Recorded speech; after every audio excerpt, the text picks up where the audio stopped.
Take revenge on my wife for me. These were the startling words in a letter I received from my dearly departed son, just 13 days after his sudden passing. He had been living a happy, married life. Take revenge on my wife for me. Below the written words, there was an address I did not recognize. John, are you telling me to go to this place? As I pondered, tears stopped, but cold sweat broke out. I couldn't imagine my son, John, ever speaking of revenge. What drove him to this point?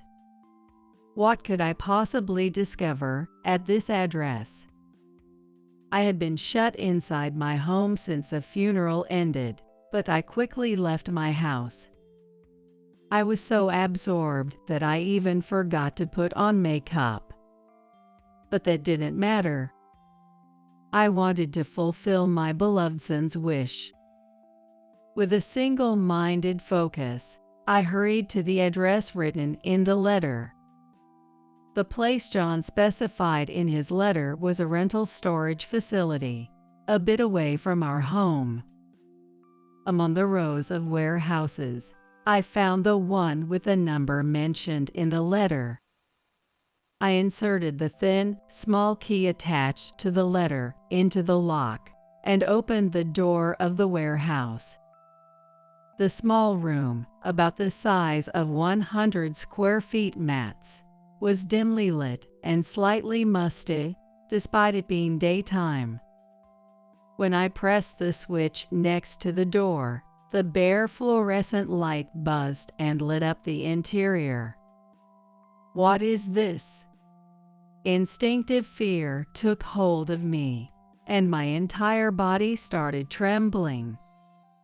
My name is Susan Garcia. I am a 54-year-old part-time employee. I lost my beloved husband 20 years ago. He mentioned feeling slightly unwell and then passed away shortly after. It was so sudden, I still find it hard to believe. He wasn't seriously ill and always had regular health checkups. Yet, he left me and our son, John. Since my husband's death, it was just John and me. Back then, John was still in elementary school, struggling more than anyone with his father's sudden departure. My in-laws frequently visited to help with John. Responding to our feelings, it seemed like John was desperately trying to hide his loneliness from not having a father. Far from that, John often encouraged me when I became panicked. "Mom, it's okay, I'm here." His young voice still echoes in my ears to this day. After losing my husband, I started working part-time to raise John, trying to forget the sorrow with the busyness of daily life. He never said anything about me being frequently away from home due to my busy job. Despite being lonely himself, he never complained and continued to encourage me. I gradually overcame my grief, responding to John's support. During his high school years, John began working part-time to help with our finances. He worked while balancing his studies, not wanting to overburden me. He did well academically, often praised by teachers at parent-teacher conference. I am thankful every day for how well he grew up despite losing his father. After graduating high school, John immediately started working.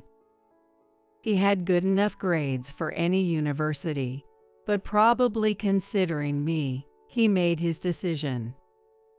Saying, "I'm tired of studying," he started working at a small local factory. Being naturally smart, John quickly learned the ropes and was well liked by everyone there. Despite the physical demands, he seemed fulfilled every day. About 6 months later, John got a girlfriend. Previously a homebody on his days off, he started going out almost every weekend. As a mom, I felt a bit lonely, but I was also relieved that my son at that age had found someone. Above all, John looked happy, and that made me glad. He had always been considerate of me, supporting me. I hope he thinks of his own happiness now. I watched over his relationship from a distance. When John turned 27, he decided to get married. His fiancée was a woman 2 years his senior named Sarah. When they got engaged, Sarah came along with John to meet me. She was a striking beauty with distinct features, a contrast to the rather plain John. I was surprised not only that John brought such a woman home, but also that they met at a social drinking event. I was surprised by this unknown side of my beloved son, but I didn't have a bad impression of Sarah. She worked in sales at a cosmetics company. Maybe it was her job, but she was a great conversationalist, and our meeting ended on a pleasant note. Soon after, they got married, and John moved out to live with Sarah. Mom, are you sure you'll be okay alone? It's still within the county, but a bit far. John worried about me until the last minute before moving. Sarah too seemed concerned about me living alone, and there was serious talk about us living together at one point. I appreciated their kindness, but I couldn't burden John any further. I politely declined their offer and celebrated their new life together. John still visited me often, but he started to lose weight, seemingly stressed from his job change. He chose a new job closer to Sarah's workplace, but it seemed to be tough on him. Unlike the small factory, the unfamiliar sales job was probably causing him stress and affecting his appetite. Haven't you lost weight? It's good to work hard, but it's serious if you ruin your health. Every time he came home, I would say that to John, but he would just reply, I'm fine, with no intention of changing jobs. I assumed his job was the only stressor, but it took me a while to realize there was more to it. Sarah, since he won't listen to me, could you talk to him? He's so stubborn. 3 years after John and Sarah got married, John turned 30. By that time, John's complexion had worsened, and he seemed to be at the brink of his physical limits. I repeatedly asked him, why don't you change jobs without overstraining yourself? But John stubbornly refused. It could be because of his marriage to Sarah that he feels he can't quit his job right now out of a sense of responsibility. Unable to bear it, I reached out to Sarah, asking her to persuade John to consider a job change. Sarah, visibly worried about John's declining health, tearfully apologized to me, and she was saying, it was my fault. It's not your fault, Sarah. John has always been a hard worker and tends to overdo things, but I think he'll listen more if it comes from you. But I was not gonna lie, I was somewhat irritated with Sarah. Despite my repeated requests to take care of John, she seemed to do nothing but only apologize. I couldn't blame her directly, so I could only watch as John continued to decline. Several days after contacting Sarah, I still hadn't heard anything from her. She should know how worried I am. I thought she should give me at least an update. Due to worrying about John, I find myself getting irritated over trivial things. Calming myself down, I decided to reach out and contact her myself. "Hey, Sarah, have you talked to John about what we discussed?" I asked cautiously. After a brief pause, an unbelievable response came from her. No, it wasn't words I heard on the phone. It was a click of the tongue. On the other end, Sarah definitely made that sound. "I'm sorry, Susan, but I'm also busy with work. I'm keeping a close eye on John's health. Aren't you being a bit overprotective? If he says he's okay, then he must be okay," Sarah retorted with irritation. This tone was unlike the Sarah I knew, but it was undeniably her. Had she been pretending until now? Stunned into silence, I heard Sarah regain some composure. "Sorry, I'm just worried and getting frustrated too." Despite her attempts to smooth things over, my guard against her didn't drop. For the first time, I sensed danger from Sarah. John might be in danger with her. An awful premonition raced through my mind, but with John himself saying nothing, I couldn't interfere in his affairs with Sarah. He was due to visit in a few days, so maybe I should ask him more directly then. Could he be troubled by something other than work? Some serious issue in his marriage? As Sarah pointed out, I might be a bit too overprotective. But if it's just a conversation when he comes to visit, that should be okay. Just to listen, after all. I managed to calm my racing heart and waited for John's visit. But my decision was a grave mistake, one I would regret for the rest of my life. It happened so suddenly. "Is this Mrs. Susan, John's mother?" The call from the police gripped my heart painfully. A dreadful feeling pierced me, and I nearly fainted. It can't be. Before the officer could even state their business, my mind raced with the worst scenarios. Part of me desperately denied it, yet somewhere there was also a feeling of resignation. I didn't want to hear any more. Fighting the urge to hang up, I nodded. As expected, they informed me of John's death. He had taken his own life. "Please, stay calm." They kept saying, but I dropped the phone. I was in such shock, I forgot to even cry, standing dumbfounded. "Why, John?" I repeated his name over and over, as if broken. How much time had passed? The sound of the front door being forcefully knocked brought me back to reality.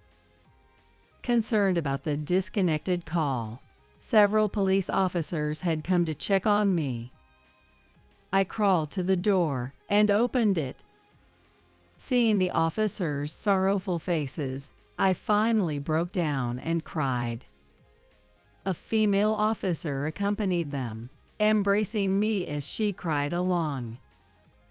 This is real. John is gone. That's how I lost my beloved son. Overwhelmed with grief, I went through the funeral proceedings, but my memory of it is mostly a blur.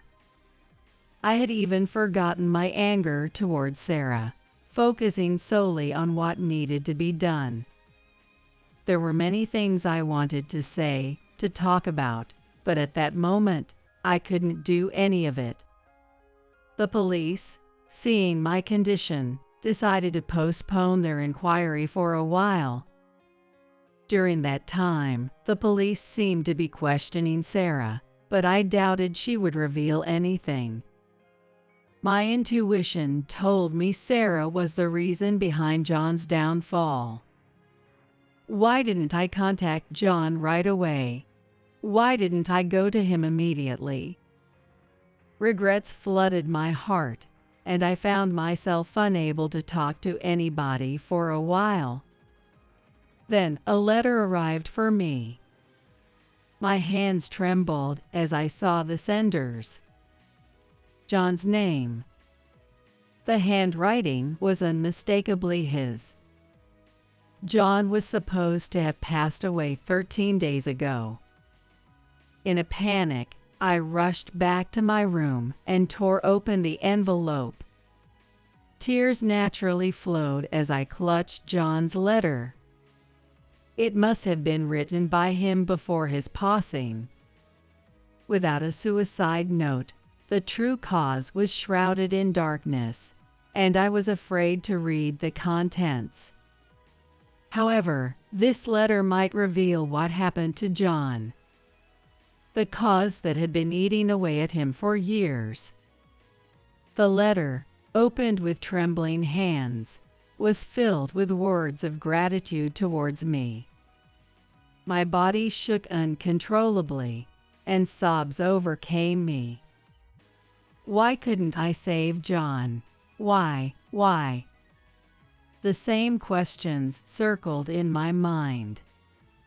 As I tried to return the letter to the envelope, I noticed another piece of paper inside. What's this? I unfolded the letter and couldn't believe the words written on it. Take revenge on my wife for me. Below the words was an unfamiliar address. John, are you telling me to go to this place? The tears had stopped, but now cold sweat broke out. I couldn't imagine John ever speaking of revenge. He must have been driven to the edge. What could I find at this address? I had been cooped up at home since the funeral, but now I immediately left, forgetting even to put on makeup. But that didn't matter now. I wanted to honor my dear son's last wish. With that single-minded determination, I hurried to the address in John's letter. It led me to a rental storage facility not far from my home. Among the rows of warehouses, I found the one numbered in the letter. Inserting a thin, small key attached to the letter into the lock, I opened the warehouse door. The small room, about the size of 100 square feet max, was dimly lit and slightly musty, despite it being daytime. As I turned on the switch next to the door, the bare fluorescent light buzzed to life, illuminating the interior. What is this? The room, gradually brightening, revealed a desk covered with scattered photos. Around it, notes littered the floor, along with notebooks and empty plastic bottles. The scene was bizarre, hard to believe those were used by John.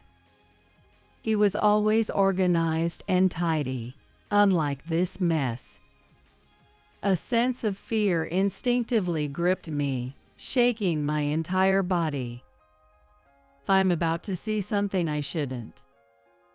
Facing the unsettling scene, I closed my eyes and took a deep breath. When I finally looked at the photos on the desk, my eyes fixated on them. There was Sarah, not alone, but holding hands intimately with an unknown man. Looking at the other photos, each one captured those two together. Undoubtedly, they were proof of cheating. As I had suspected from the letter's words, Sarah was the cause of John's stress. There might have been some stress from work, but unquestionably, it was Sarah's actions that drove John to end his life. While trying to calm my trembling body, I frantically started going through the notes and notebooks. The notebook, in fine handwriting, detailed dates and times, what Sarah said to John, and how she treated him. February 13th at 2:30 p.m. She called me useless. February 23rd at 8:24 p.m. She hit me. The details were horrific, each line a scream from my heart. Why didn't I notice? Why didn't John tell me anything? The more I fought, the more whys filled my head. Alongside John's own writings, there were what seemed to be reports from a private investigator. The photos, too, were likely taken by someone he had hired to investigate Sarah's infidelity. Inside an envelope on the desk, I found several USB drives. I gathered them, along with the other evidence, into my bag and closed the warehouse door. I couldn't stay any longer. The place felt thick with John's resentment, attacking even me, his mother. John, I'm so sorry. Hatred for Sarah, who had transformed my son so drastically, solidified my resolve for revenge. Why did John have to suffer like this? Why didn't he seek help from anyone? I vowed to find the answers and avenge John's unfulfilled grievances. Back home, I went through the awful treatment and evidence of infidelity John had left behind. I panicked several times, feeling sick. The pain was unbearable. Regrets about not being able to do anything kept flooding in, and I couldn't stop the tears. Even if I avenged him, John wouldn't come back. But I couldn't stop now. I forced myself to think about what to do with the evidence. The police would soon come to inquire. Should I hand these over to them? No, that seems too lenient. John had taken his life, tormented by Sarah and her lover's betrayal.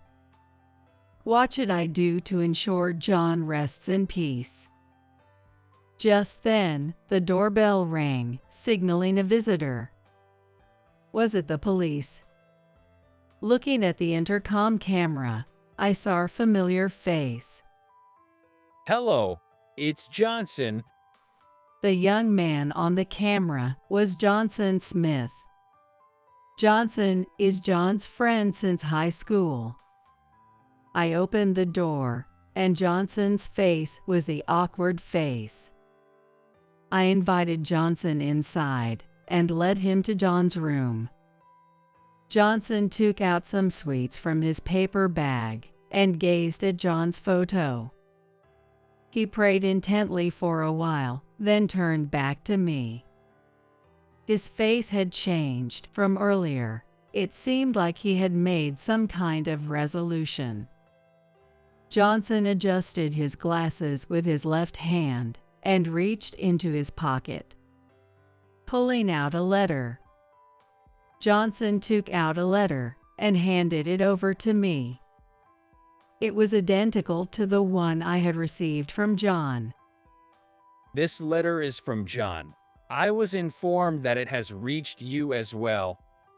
Besides me, John had also sent a letter to Johnson, asking for revenge against Sarah. As a mother, I might still consider it, but involving someone else like Johnson in this matter is unthinkable.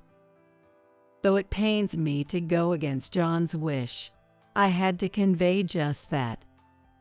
However, Johnson denied this, saying, Even if we talk about revenge, I have no intention of breaking the law. I'm sure John wouldn't want that either.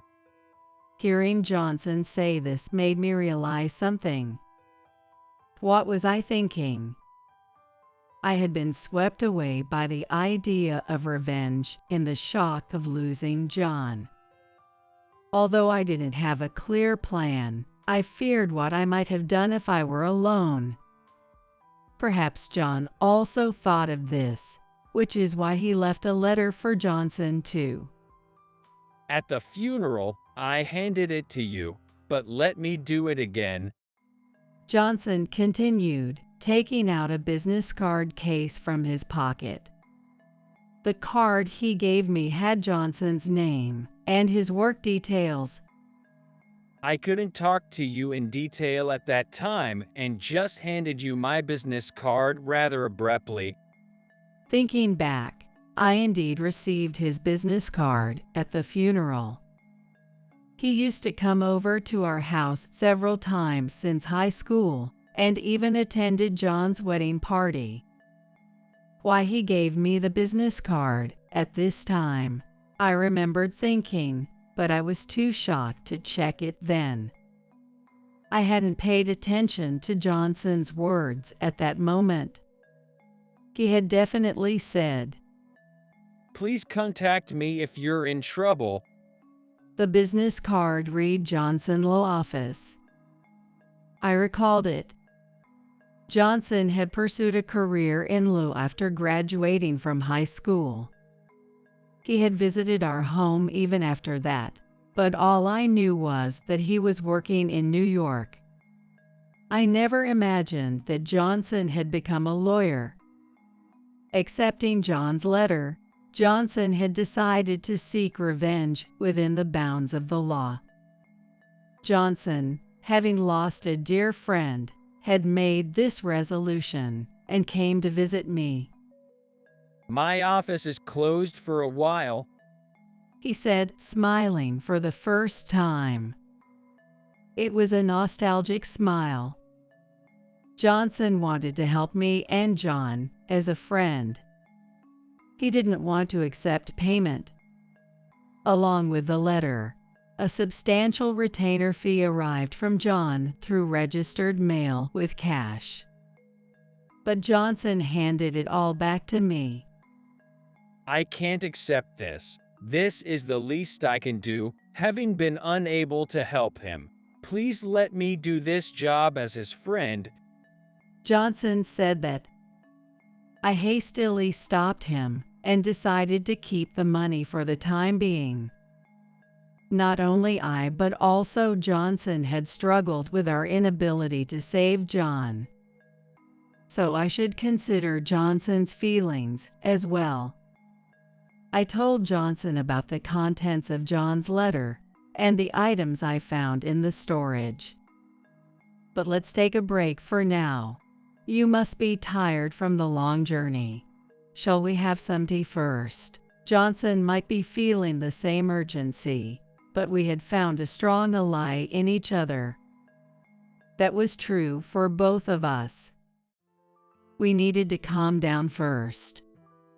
Feeling this, I decided to welcome Johnson as my son's friend. As Johnson looked through the documents I handed him, he let out a deep sigh. This is tough. He said, a statement that could be interpreted as either a remark to me or a spontaneous utterance. The man Sarah was having an affair with was named Brian Taylor. According to the notes left by John, it seems that Brian, too, knew John. Brian had been threatening John repeatedly to break up with Sarah and had continued to harass him. Johnson, being knowledgeable in law, stated that Brian was as guilty as Sarah. Even if they denied the affair, there were photos and evidence left by John. This should be enough to build a strong case.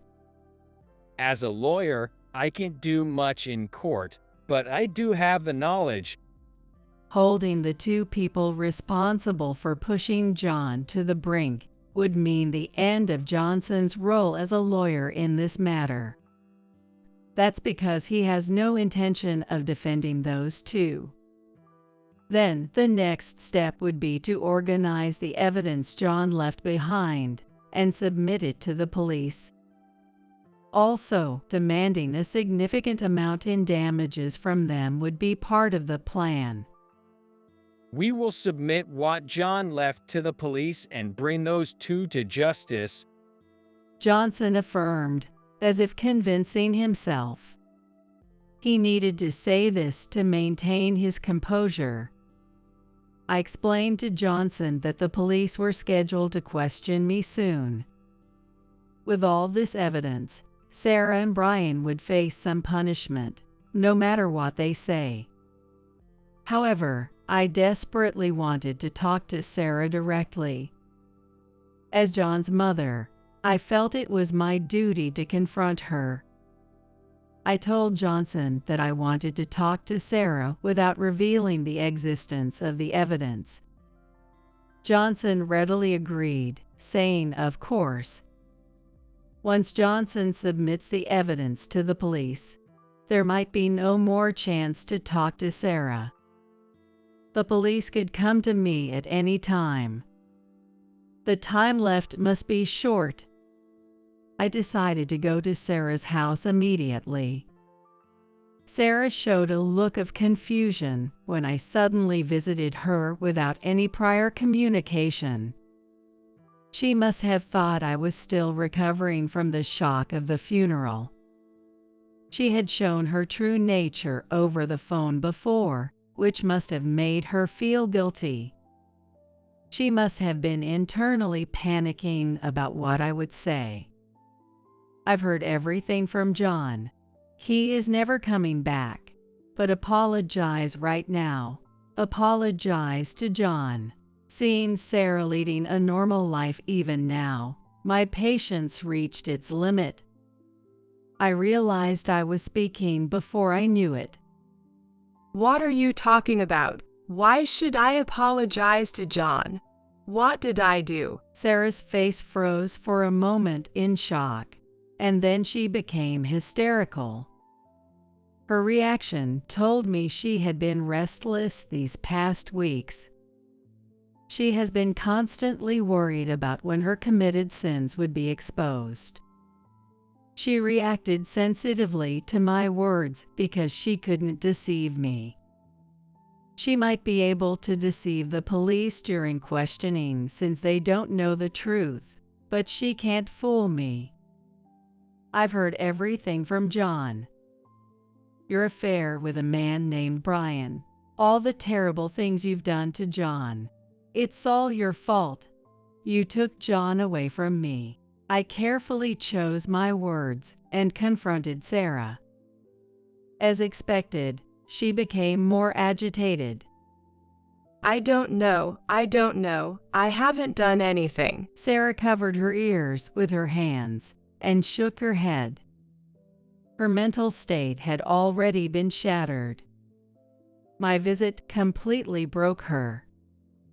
She collapsed on the spot, crying and repeating, I'm sorry. "Why didn't I realize this sooner?" If she was this weak, she might have changed her attitude towards John if I had been stronger. Thinking about how such the person had tormented John made me feel empty. I called Johnson right there and told him everything that had happened. Johnson chose to explain everything to the police right there. He seemed taken aback by how quickly everything was resolved, a bit bewildered. He had expected Sarah to resist more and never admit her guilt. However, the outcome was unexpectedly straightforward. It later became clear that Sarah had never considered that John would take his own life. She thought her harassment would lead John to initiate a divorce. Without evidence of the affair, she believed there was no need to pay alimony, and she intended to deny the affair altogether, claiming Brian was just a friend. It was a crazy plan, but both she and Brian believed it would work. John, out of love for Sarah, had not sued based on the evidence he had gathered. John was hoping for remorse and a severing of ties with Brian. He had been gathering evidence. But it seems that the realization dawned that this wish would not be fulfilled. He could have taken revenge himself, but John was so cornered that he couldn't make sound judgments. He couldn't bring himself to sue Sarah. Unaware of John's kindness, Sarah continued to push him to the edge. Following Johnson's call, the police arrived promptly, and Sarah, along with Taylor, was subject to another round of questioning. The evidence left by John soon exposed their crimes. Sarah, since then, hasn't been able to speak properly. Even after being found guilty and sent to a police hospital, she remains in a state of shock. This story became news, quickly spreading the crimes of Brian and Sarah across the nation. They were recognized as the cause of John's death. Johnson's efforts ensured a flawless claim for damages. Unsurprisingly, Brian lost his job. His crimes became known among his company and friends, leaving him completely isolated. Even if he re-enters society, he will have to continue paying the alimony and remain a subject of rumors for his grave misdeeds. They committed such grave crimes. Sarah remains unwell, with no hope of recovery. Constantly repeating, "I'm sorry," and unable to sleep without medication. The guilt of the two was revealed, and they faced justice according to the law. However, John will not return. Did we fulfill his last wish? After ensuring the conviction of the two individuals, Johnson decided to return to New York. Thank you for everything. I don't know if we completely honored John's feelings, but we tried our best, he said with a somber expression. Having a friend like you, John, was fortunate. Thank you so much. I replied with deep gratitude. Johnson, slightly flustered, responded, I just did what I could as his friend. Please, no need for such formalities. With a smile, Johnson walked away. Without him, I might have lost my composure, driven by anger. He managed to stay calm and bring them to justice, hiding his own turmoil. Although Johnson wasn't looking at me anymore, I continued to watch his retreating figure for a while. Later, Johnson started a volunteer organization to help people with various legal troubles, providing relief without financial concerns.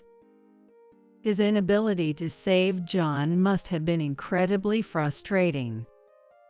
To this day, he continues this work alongside his job, helping many people. Just a few weeks ago, he came by to see me again.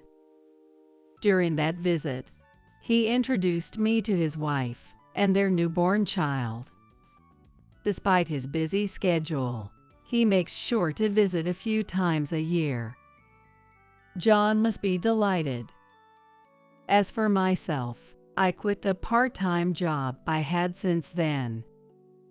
I felt compelled to do something only I could do, despite not having the knowledge or power like Johnson. That's when I decided to volunteer in mental health care for families who have lost loved ones. I joined an organization founded by a psychiatrist living nearby and began facing various people and their struggles.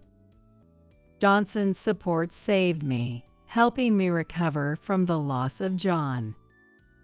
Just like I was sinking in despair, I wanted to help others who felt the same way. This motivated me to start my volunteer work. As I continued, I realized this was where I belonged. It wasn't just about saving families engulfed in grief, but possibly preventing others from ending up like my son. Driven by this conviction, I grew closer to the psychiatrist who established the organization. I never planned for this. It made me feel guilty towards my late husband and John. Is it okay for me to be happy only myself? With this newfound acceptance, I cautiously began a new relationship. Even if I fall in love again in the future, I will never forget my husband or John. I intend to live my life carrying the memories and sentiments of both of them with me. So, is it all right for me to embrace happiness again?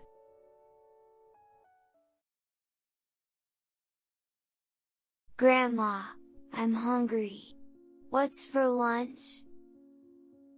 It was just before noon when my daughter, Emily, returned home with her son, Noah, for the birth of her second child. Noah, waving his hands excitedly, looked so adorable, and I answered with a warm smile. We're having Emily's favorite, omelet rice, for lunch. Do you like it too, Noah? Yeah, I love omelet rice. Noah spun around, with his arms raised in a cheer. Just then, a loud crash came from the direction of the cupboard. Emily. When I rushed towards the sound, I found Emily leaning tiredly against a table, seemingly exhausted. Are you okay? As I stepped closer to support Emily, I saw something incredible happen in front of me. A small shadow moved quickly towards Emily and kicked her in the stomach with great force. What? Cough, cough. Emily doubled over in pain, and the small shadow stood defiantly in front of her. Noah. Shockingly, the small shadow that had kicked Emily was Noah. I couldn't believe my eyes for a moment, and when I got back to myself, I told Noah off. Hey, Noah, what are you doing to your mom? Emily, are you okay? I immediately went to Emily's side and whispered to her. Yeah, I'm so sorry. I'm so sorry. I'm so sorry. For some reason, Emily kept apologizing desperately. Seeing the usually sweet and honest Noah kick his mother in the stomach was a massive shock to me. My husband, Jack, approached with a fierce look, having witnessed the whole scene. Noah, I'm not mad, but explain why you did that. Noah looked confused and said, What? It's discipline. Discipline. What does that mean? I am Kate Jones, supporting my husband, Jack, for 35 years, and this year, I finally reached my 60th birthday. We have one child, our 31-year-old daughter, Emily. I've dedicated my life to homemaking, focusing on household chores, and raising our child. Even though Jack worked, he always made time for Emily on weekends and before bedtime. Emily was the daughter we always wished for, and we showered her with all the love we could from the moment she was in the womb. Especially Jack, who had always wanted a daughter since we got married, lavished her with love. He gave her everything she wanted, from clothes and toys to snacks. And I later found out he had secretly taken her to arcades and shopping malls. Emily grew up honest and straightforward, without a rebellious phase, blooming like a sunflower with a bright and cheerful smile. She married at 28 and lived with her husband, Sam, helping to manage the family-owned restaurant in Sam's hometown. I had only met Sam's parents during the engagement and wedding, so our interactions were minimal. Sam struck me as serious but stubborn, yet the easygoing Emily seemed to soften his edges. We considered Emily our little girl, so we hoped to welcome Sam into our family rather than send her away. However, Emily spent days convincing us, pleading daily about Sam, until we finally agreed to let her marry and move out. After the wedding, Emily called us daily for a while. Dad, today I made a delicious beef and potato stew. I knew it, Emily. Emily's beef and potato stew is fantastic. The texture is just irresistible. Sam, he's a lucky man to be able to eat Emily's delicious homemade meals every day. But those carefree exchanges didn't last long, as the calls became less frequent, from every other day to once a week, then to once a month. At first, Emily seemed overjoyed, but as the number of phone calls decreased, she began to waver, saying that the restaurant is busy. Even when Jack tried every trick to keep the conversation going, he ended up getting cut off. When I messaged Emily, it was rare to get an immediate reply, and sometimes I didn't get a response at all, which was worrying. The birth of our grandson, Noah, was also announced via message. However, it wasn't until Noah turned 1 that Jack and I begged her over and over again and got to see our long-awaited grandson. And after that, they only visited our house once or twice a year. Even though we asked Emily to come back more often, her reluctance was puzzling, and before we knew it, Noah was old enough to start elementary school. Thus, we hardly heard about Emily and her family's situation, and had no clue about their lives. Jack tried calling several times but lamented that he could never get through. One evening, just as we finished dinner, the phone rang. "Hello." Hi, Mom. Is now a good time? "Yes, it's fine." It was Emily's first call in 6 months. Seeing my surprise, Jack glanced over, so I switched to speakerphone so he could hear too. I'm about to give birth soon and was wondering if I could come home. Would that be a bother? "What? Emily, when did you get pregnant?" Jack stood up abruptly, shocked by my question. Really, Emily? Oh, didn't I mention? The due date is the 23rd. We hadn't heard it. Really? Sorry. But yeah, I got pregnant. I've already chosen a hospital for a maternity visit back home and have gone for a few checkups. Sorry, it ended up being after the fact. Although it should have been happy news, Emily's voice sounded gloomy and hesitant. So, is it okay? I know Dad and you are busy, and I'm sorry to bother you. Emily seemed more concerned about imposing on us by coming back than her impending childbirth. A bother. You're always welcome here. Before I could respond, Jack eagerly assured her. "That's right. We're always waiting for you and Noah to visit." Thank you. Then I'll be in your care? Emily spoke softly and then hung up. Emily. The call ended so abruptly that Jack kept calling her name into the phone, but all we got was the dial tone. Is Emily okay? Jack gripped the phone tightly, whispering as if talking to Emily. Emily sounded off, didn't she? Yeah, I've never heard her sound so down. Our joy at hearing our daughter's voice was overshadowed by concern for her unusually downcast demeanor. The following week, Emily came home with Noah. We went to the station early in the morning, eagerly awaiting their arrival. Emily appeared from the ticket gate, pulling Noah's hand.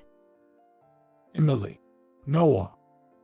Jack rushed towards them and waved his hands enthusiastically. Mommy, who's that man? Noah noticed Jack, but he didn't remember because he hadn't seen Jack for over 3 years. He's my dad and your grandpa. Emily waved at us with an apologetic look on her face. As they came through the gate, Jack greeted them with a forced smile, hiding his disappointment at not being recognized by Noah. Emily, Noah, have you been well? Dad. Emily seemed to grasp the situation from Jack's expression, tensing up as she whispered something to Noah. After hearing Emily's words, Noah said with a sharp look of mission, Grandpa and Grandma, I'll be in your care for a while. Of course, you're our family, so feel free to lean on us all you want. It was clear Emily had instructed Noah to say this, so Jack answered in a reassuring tone. It saddened me to think that Emily had become so considerate of us, her parents, without us knowing. Noah, like Emily when she was little, seems to have a spoiled personality, begging Emily to praise him. Emily gently stroked Noah's head while she rubbed her stomach and sighed. Anyway, you must be exhausted. It's a long journey. No, I'm okay. Yet, Emily's complexion was pale, and she looked even thinner than the last time we saw her. Emily, have you lost weight? Are you eating properly? Yes. Emily averted her eyes and began to rub her arms as if to protect herself. With Emily avoiding eye contact and looking downcast, I grew suspicious. Noticing our daughter's odd behavior, Jack suddenly became serious and said, You've come back home after so long. Now's the time to really lean on us. Yeah, thank you, Dad. But Emily's response was hesitant, causing Jack and me to exchange puzzled glances. When we got home and I was about to make some herbal tea to take a break, Emily came into the kitchen and said, I'll help you. Emily, you should rest. I can help you. I am okay. Emily forcefully grabbed a kitchen towel and began wiping the dining table, sweat forming on her forehead. You were a very spoiled girl. What happened all of a sudden? She had never once talked back to me, but now she seemed like a different person, turning her back to me. It's nothing. I've just come to understand the challenges of being a mom. While meticulously wiping the table, Emily spoke calmly, but she looked so frail I had to force her to lie down in bed. Mom, I am okay. Emily was lying down and saying in a weak voice, and I was worried about her. We're taking care of Noah, so sleep for a while. I am sorry. Emily used to be so bright, like a sunflower, but now she was trembling and seemed so small and scared. It's not I'm sorry. It's thank you, right? Yay, thank you, Mom. I continued to gently and slowly rub Emily's shoulder. She must have been so tired that she fell asleep in less than 5 minutes. Meanwhile, Noah, overflowing with energy, played with toy trains with Jack. I smiled and spoke to the two who were playing. "Put it away when you're done playing." Okay. Noah responded energetically, raising his hand. It's very good of you to answer well, Noah. Noah is such an honest and good boy as Emily. I smiled, left Noah in Jack's care, and decided to go grocery shopping to prepare lunch. Today, I plan to make Emily's favorite omelet rice, trying to shake off the nagging anxiety. When I returned from shopping and it was time for lunch, Emily had just woken up. Did I sleep a lot? "Yeah, you slept soundly." What should I do? For some reason, her face turned even paler, showing a frightened expression. "Is something wrong?" No, I need to start making lunch soon. Without hearing me stop her, Emily went hauntingly to the cupboard. Her behavior was more suspicious than I had ever seen, filling me with an increasing sense of dread. Just then, Jack and Noah, tired of playing and hungry, came. Grandma, I'm hungry. What's for lunch? Noah's flailing hands were endearing, and I answered with a smile. "We're having Emily's favorite omelet rice for lunch. Do you like it too, Noah?" Yeah. I love omelet rice. Noah spun around with his arms raised in a cheer. At that moment, a loud crash came from the cupboard. Emily. Rushing over, it seemed Emily hadn't fully recovered, as she was slumped over, leaning on the table. "Are you okay?" As I stepped closer to support Emily, I saw something incredible happen in front of me. A small shadow moved incredibly fast towards Emily and kicked her in the stomach with great force. "What?" Cough, cough. Emily crumpled to the ground, with a small shadow standing defiantly in front of her. Noah. Shockingly, the small shadow that had kicked Emily was Noah. I couldn't believe my eyes for a moment, and when I got back to myself, I told Noah off. "Hey, Noah, what are you doing to your mom?" "Emily, are you okay?" I immediately went to Emily's side and whispered to her. Yeah, I'm so sorry. I'm so sorry. I'm so sorry. For some reason, Emily kept apologizing desperately.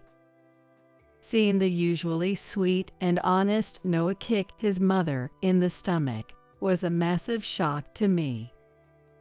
Jack, having witnessed the whole scene, approached with a fierce look.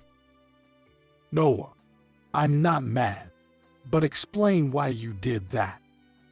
Jack was trying to remain as calm as possible, but it was clear he was struggling to contain his anger, his fists clenched. However, Noah looked bewildered. What? It's discipline? Discipline. I didn't understand what he meant, but my first thought was, first, we need to help Emily. Emily. Supporting Emily, whose gaze was unfocused, I looked into her eyes. "Emily, what's wrong? You're acting strange." At my words, Emily flinched and then collapsed to the floor. "Emily, are you okay?" Emily continued to breathe heavily while clutching her stomach. Emily. Gently touching Emily's back, my warmth seemed to reassure her, and her breathing slowly became more stable. Then the warmth of my hand seemed to make Emily's breathing calm little by little. I gently stroked Emily's back and watched Jack and his grandson. Noah was a good and obedient child, and I felt there must be some reason behind his actions. What's going on, Noah? With his face turning red and looking nothing like the person who had just been playing with Noah, Jack's angry expression made Noah look like he was about to cry. But Daddy said. At Noah's softly spoken words, Jack's eyebrows twitched. In front of Jack, who looked like a demon, Noah finally sobbed and continued his words. Daddy said, this is how to discipline Mommy. What do you mean? When Daddy's not around and Mommy makes a mistake, he told me to discipline her. Noah managed to say between hiccups. If I don't, Mommy gets in more trouble. That's unbelievable. Then Emily, coughing, managed to squeeze out her words. It's not Noah's fault. If we don't do this, Noah gets hit by Sam. With those words, the awful truth I had suspected became clear. You've endured so much. Imagining Emily enduring Sam's treatment alone, without anyone to turn to, brought tears to my eyes. I've been watched by Sam all this time. I couldn't say anything until now. Emily also started crying heavily. Emily, as well as Noah, and the baby will not be happy with Sam. Your mom's right. We can't forgive what he's done to our precious daughter. Emily's tears didn't stop, and Jack's words seemed to finally allow her to voice her true feelings. Dad, Mom, I want to cut ties with Sam. That's brave of you to say. Actually, I've been carrying a divorce petition that I signed, thinking of divorcing someday. When Emily revealed she had brought it even now, Jack immediately said, Let's call Sam over right now. But will he come? Sam always prioritized the restaurant and never listened to Emily, so she looked doubtful. Jack called Sam with a firm tone. Sam, come to our house right now. I couldn't hear Sam's voice on the phone, but Jack's voice made Sam look reluctant. Do you understand what will happen if you don't? Jack's forehead veins stood out, and his face turned red from the unfamiliar effort. We'll talk more when you get here. After ending the call, Jack looked frustrated. Are you okay? Yeah. I just need some water and a little rest. I passed the water to him, and he drank it all in one gulp, holding his head. After drinking the water, Jack felt exhausted and staggered down on the sofa. Noah sat quietly next to Emily, who still couldn't stand up. I clenched my teeth, bracing for what might happen next. Hours later, Sam arrived, his hair messy and dressed carelessly, with a sulky attitude. Seriously, I have work, and you call me over suddenly.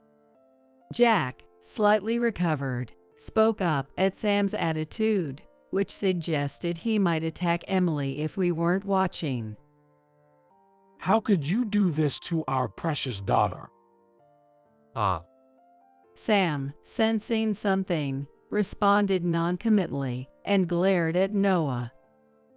Noah stood protectively in front of Emily, spreading his small body as wide as he could. I disciplined Mommy in place of Daddy. so don't be mad at her anymore. As Sam slowly moved towards Emily and Noah, Jack stood in front of them. If you take one more step, I won't hold back. Jack's voice, deep and resonant from his core, made Sam shake his head in frustration. All of you painting me as the villain, disciplining a poor wife, what's wrong with that? Sam, showing no remorse, glared at Jack with muddy eyes. That's why I hated spoiled princesses. Do you have any idea how much I've hurt my hands educating this worthless wife? While revealing his abuse of Emily without a shred of guilt, Sam remained utterly unapologetic. Standing next to Jack, I couldn't contain my anger any longer and said, "Emily is pregnant. What if something happened to the baby? Even if she weren't, abusing your wife is despicable." Despicable, huh? It's Emily who's really despicable here, being so careless with housework and parenting. Sam started scratching his head and saying something outrageous. Lately, I've been letting Noah do the disciplining. Just like his mother, he's completely inept. He casually mentioned abusing Noah if he didn't discipline properly, then taking it out even more violently on Emily, as if discussing tomorrow's weather. That's absolutely unforgivable. Jack screamed, realizing the unimaginable hardships our dear daughter had been silently bearing. Am I really that bad? I was raised this way, and making a fuss about this seems ridiculous. Sam revealed, apparently, his parents were complicit in his treatment of Emily. Give me a break. It's ridiculous that I'm being blamed here. Sam bit back, showing no signs of remorse and acting as if he was the victim. You thought I was listening silently. Finally, Jack's patience snapped. He disappeared into another room and returned with several documents. I don't care what happens in your family, but you're getting divorced from Emily. I thrust a sheet of paper at Sam. Sam looked at the document, raising his eyebrows slightly. The document Jack pushed towards him was the divorce petition signed by Emily. Before Sam arrived, Jack had taken custody of the divorce papers from Emily. Fine, I don't mind divorcing Emily.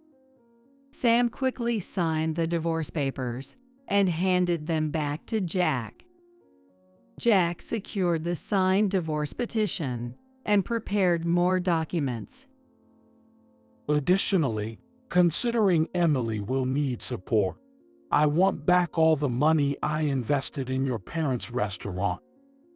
With that, he handed over another document, causing Sam to gasp and collapse to the ground. The second document was a financial support agreement signed by Jack. The document stated the total amount of money that Jack had helped so far, and that he might have to make a lump sum repayment depending on his wishes. Since Jack is the executive of a large company, he has given considerable support to Sam's parents' restaurant, which amounts to $100,000. Sam finally spoke after a moment of slumping on his back. I can't give up Noah as the heir, and there's no way I can repay that money. There's no way we'd let you off that easy. Do you have no compassion? I'm the man your precious daughter loved. I supported Jack because Sam was so selfish. After agreeing so readily to divorce Emily, you expect compassion and love. What? You don't care what happens to me, Emily? Sam desperately looked to Emily for support, turning his anger towards her. But protected by us, Emily confidently replied, I don't care what happens to you. As long as I have Noah and the baby, I'll be happy. So that's how it is. Realizing there was nothing he could do, Sam seemed to lose all spirit, now that the divorce was finalized. Following the divorce, Sam's parents' restaurant, having lost Jack's financial support, faced severe financial difficulties. To save the failing business, Sam accumulated debt, but the business ultimately failed spectacularly. Rumors of Sam's abuse towards Emily and Noah spread, and he was eventually ousted from his home. Sam, now labeled as an abusive man, moved far from his hometown and worked tirelessly in a remote factory to repay his debts. Then Emily and Noah, no longer with Sam, lived with us. On a bright, clear autumn day, the cheerful cries of a newborn filled the hospital room. How is it, Emily? As usual, Jack charged towards Emily, causing me to hastily calm him down. Dear, you'll startle the newborn baby with that enthusiasm. Oh, my apologies. As if slamming on the brakes, Jack came to a sudden stop in front of Emily and flashed a smile as soft as melted ice cream. You look just like Emily, a beautiful girl. Hee, thank you. Emily smiled softly, as if the evil had fallen. That smile was indeed the full bloom of sunflowers we knew Emily could bring to life. Mommy, Mommy. Noah, who had been fidgety yet patiently waiting, approached Emily with joy. Noah, you're going to be a big brother starting today. Say hello, will you? The baby stopped crying and stared intently at Noah's big, round eyes. I'm your big brother. As if responding, the baby tightly grasped Noah's cautiously extended hand and seemed to smile. Oh, how adorable! Noah, gripping the baby's hand in return, immediately put on a determined, big brotherly expression. Have you decided on a name for her? Jack asked Emily with a doting smile. Yes. I want her to have a life filled with brightness and joy, so I thought we'd name her Claire. Emily's words resonated deeply within me. Claire, thank you for being born safely. My spontaneous words made both Jack and Emily nod quietly with moist eyes. Emily and her family were discharged from the hospital safely, and our home became livelier in an instant. Fortunately, Emily has no physical scars left, and the newborn Claire is just as shiny and bright as her name. Mom. After more than half a year, with absolutely no contact, I received a call from my daughter, Ashley. It was already past 8 p.m. Normally, it wouldn't be a big deal, but for Ashley, who has a family of her own, to call at such an hour was extremely rare. I instinctively felt that something serious must have happened. Ashley, what's wrong calling at this hour? What happened? At first, Ashley didn't respond. All I could hear was a whistling sound like air leaking through the phone. Mom. In a faint voice, as if squeezing it out, Ashley finally spoke. Ashley, what's wrong? Are you really okay? Mom, help me. Sensing something was terribly wrong, I hit the speaker button on the phone. Immediately, my husband, John, rushed over to me, straining to listen. "Ashley, hold on. What exactly happened?" It hurts. I haven't eaten anything. I might not make it. "Haven't eaten anything? What do you mean?" I haven't been given anything to eat. By my in-laws. Nothing at all.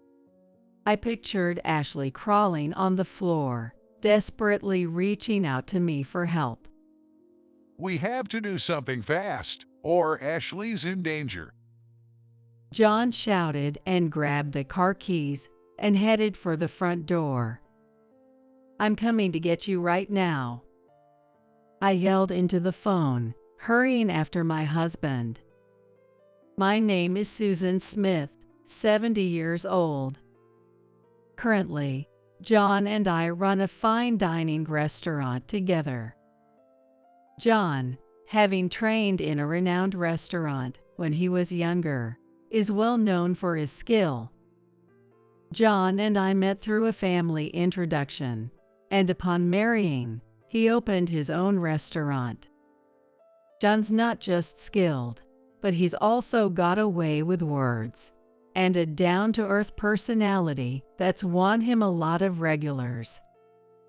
I've been helping out at the restaurant for nearly 30 years now, but lately I've started to feel a bit of wear and tear on my body. Maybe it's my age, but just a little bit of movement causes me pain in my back. John, my husband, has suggested hiring some part-time help, but while I appreciate his concern, I worry about the payroll and prefer to keep working as long as I can. Sometimes, John jokingly grumbles, "It would have been nice if she was here to help us out," referring to our daughter, Ashley. Since she's already established her own family, it's not like we can ask her to come back and help at the restaurant now.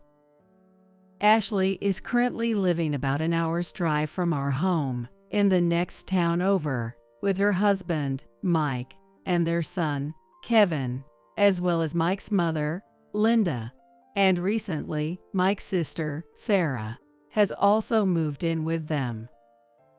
I don't know the details, but I heard Sarah came back home after getting divorced. I had hoped that Ashley would help out at our restaurant after graduating from college, but she wanted to see more of the world and left home.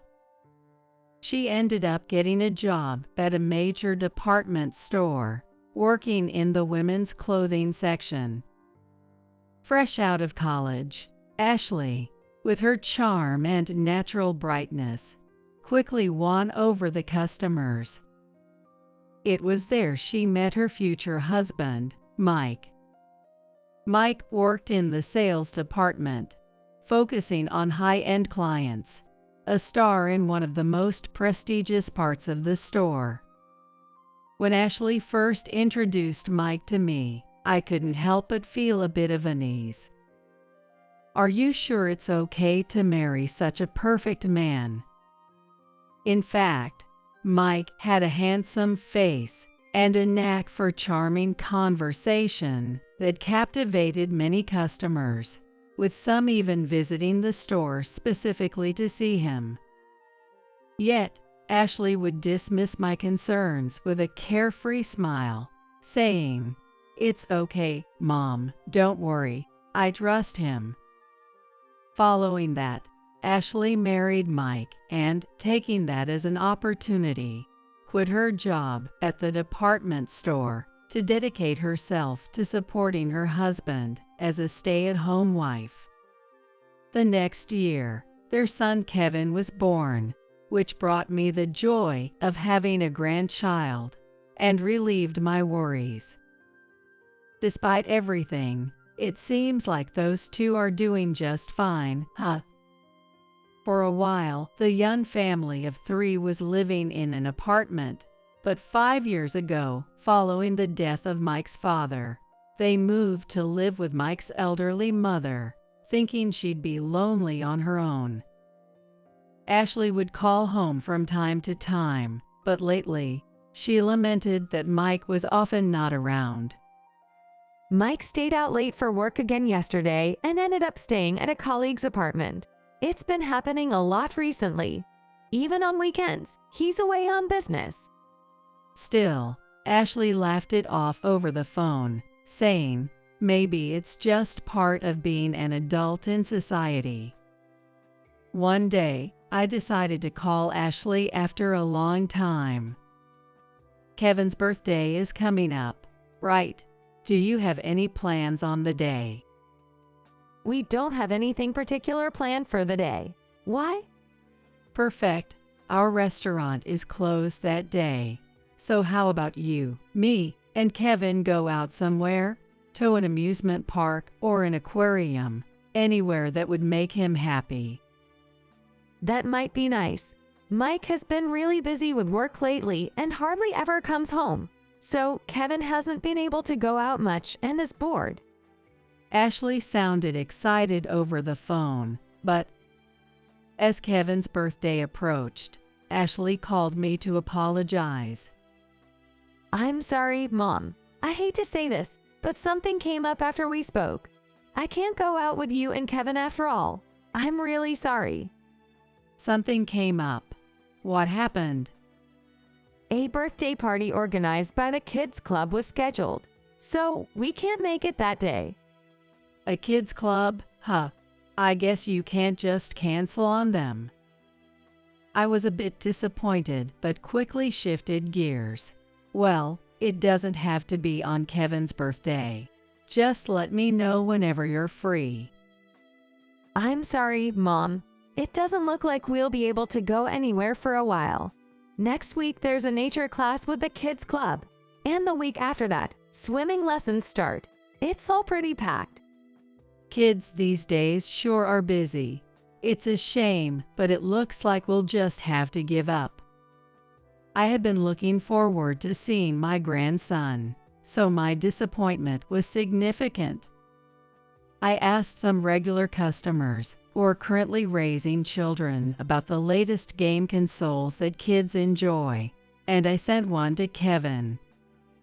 Mom, the present arrived. Thank you. I received a thank you call from Ashley. However, I felt a bit of discomfort in the voice of my daughter, which I should be familiar with. Perhaps it's a mother's intuition, but Ashley, who is usually cheerful and energetic, seemed somewhat gloomy and subdued that day. What's wrong? You seem a bit tired today, huh? No, not at all. I'm as energetic as ever. Is that so? Well, if you say so. Anyway, thanks for the gaming console. About that, I'm not really up to date with what elementary school kids are into these days, so I just went with something someone recommended. I wonder if Kevin was pleased with it. Well, of course. He was really happy with it, saying Grandma really knows my stuff. For some reason, Ashley seemed to be in a hurry to end the call, as if she wanted to avoid dragging out the conversation with me. Are you guys doing all right? What's with that all of a sudden? We're managing just fine, so don't worry about us, Mom. You mentioned once that Mike's been coming home late recently. Has anything changed since then? You worry too much. I told you not to bother about it. I've already forgotten about that. And you know, phone calls aren't free, so I'm going to hang up now. You must be busy with the restaurant, right? Just wait a minute. Right now, it's not about me, it's about you. I started to say, but Ashley hung up on me before I could finish. I only asked about her recent situation. Yet why does Ashley try so hard to push me away? It's as if she doesn't want me to probe into her family's affairs, evasively dodging my questions. and cutting off the conversation unilaterally. I can't shake the feeling that something's not right. I felt a sense of foreboding. After the restaurant closes, it has become a routine for me and John to have a quiet drink in the living room. That night, as usual, we were relaxing and sharing the weariness of the day. It's about Ashley. Something seems off with her. She seems tired, or maybe not her usual self. I can't quite put my finger on it. You call her from time to time, don't you? I just called her this afternoon, but she cut me off one-sidedly. Is she pushing you away? More than pushing away, I think she doesn't want to worry me. This might just be a mother's intuition, and it might not be reliable, but I feel like Ashley is hiding something from me. John crossed his arms and fell silent for a while before murmuring, "Could it possibly be related to that thing?" "That thing? What are you talking about?" After some hesitation, John decided to speak up. I heard something concerning from one of our regulars about Mike. "What's wrong with Mike?" This regular mentioned that while they were out in the city, they saw Mike leaving a bar with a woman who wasn't Ashley. You don't think Mike would do something like that, do you? The woman was not young, but apparently quite attractive, and she was dressed in flashy, expensive-looking designer clothes. It must be a case of mistaken identity. I said something in defense of Mike.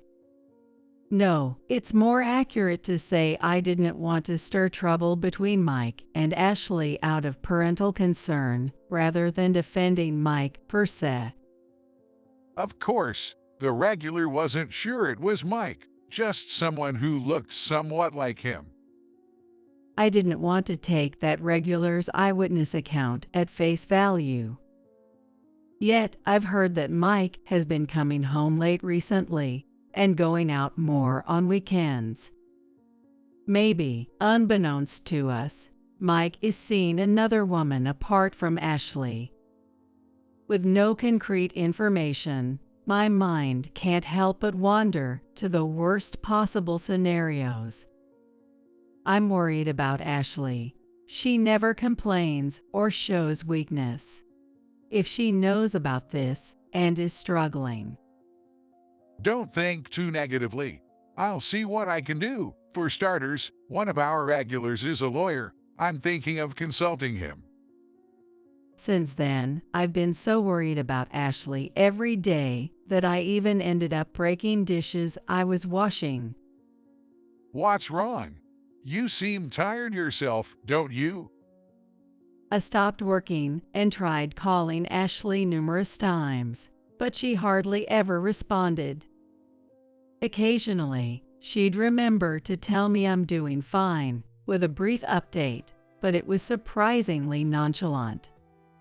Whenever I'd tried to delve deeper into family matters, she'd laugh it off and hang up quickly.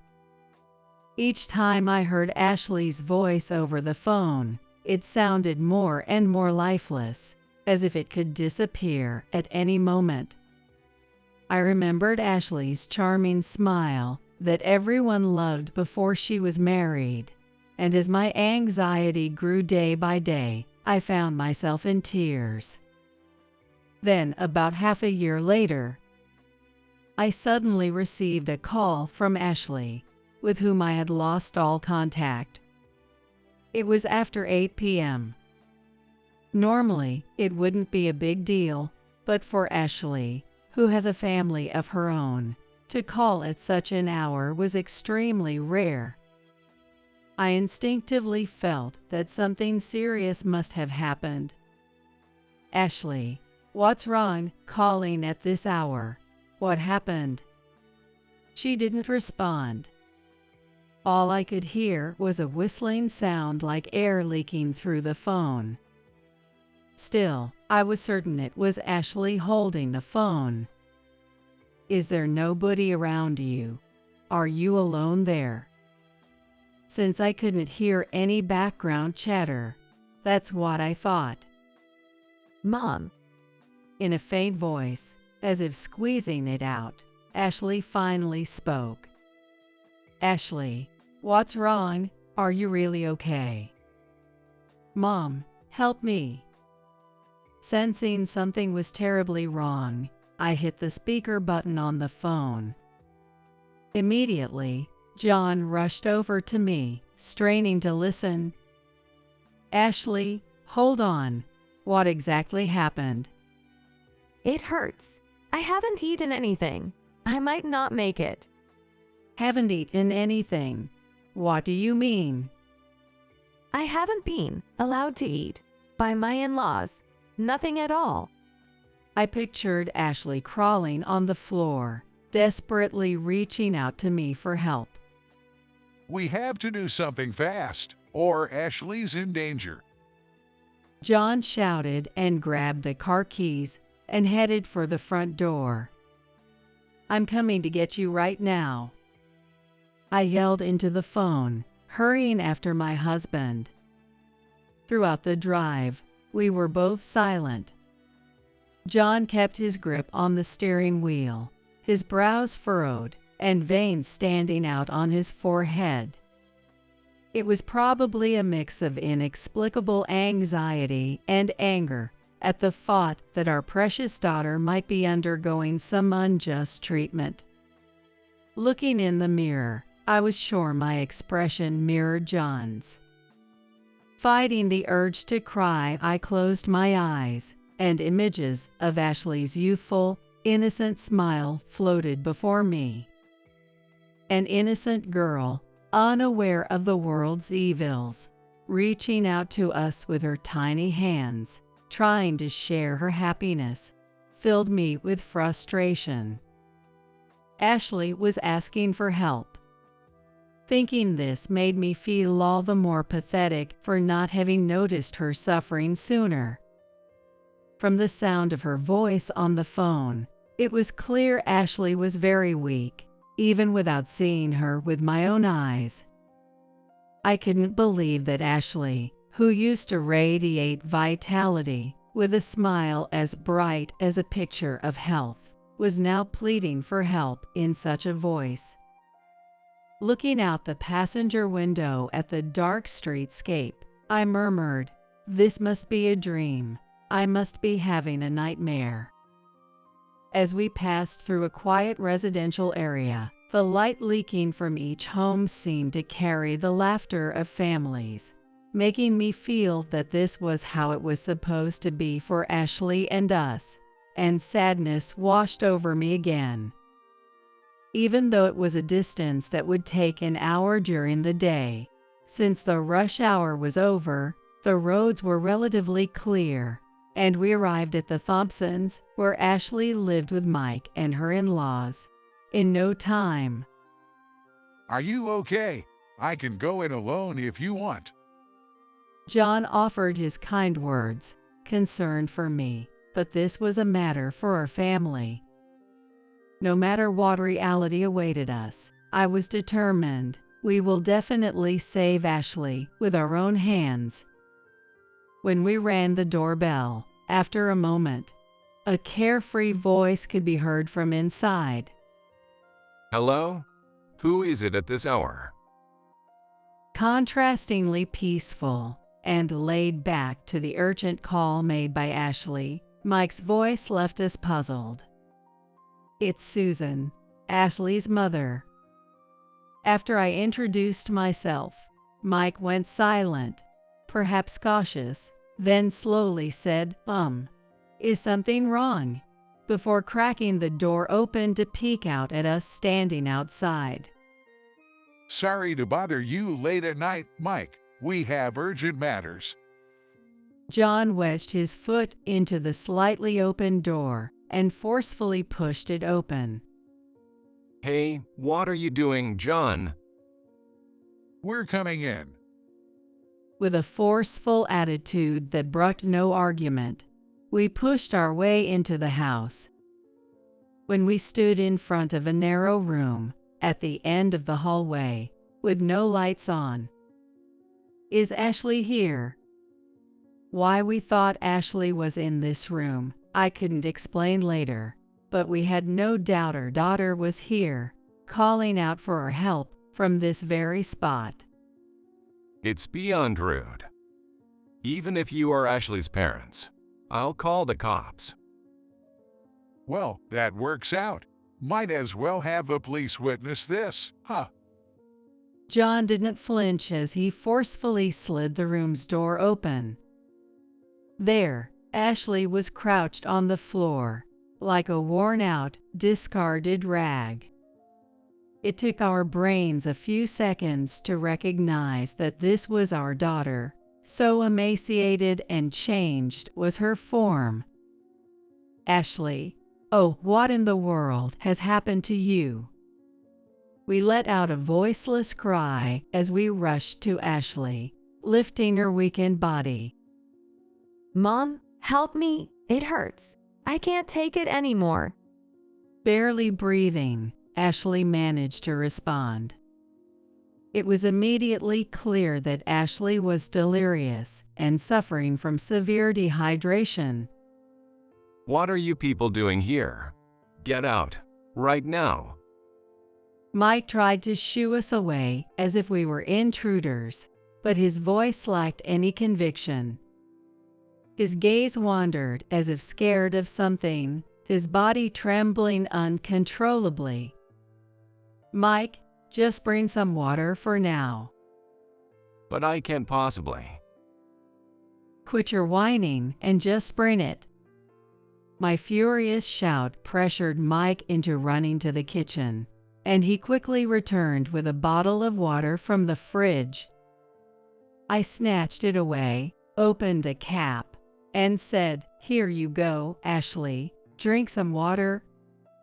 Hearing the commotion, Linda and Sarah also came. What's all this ruckus about? It's so loud I can't hear the TV.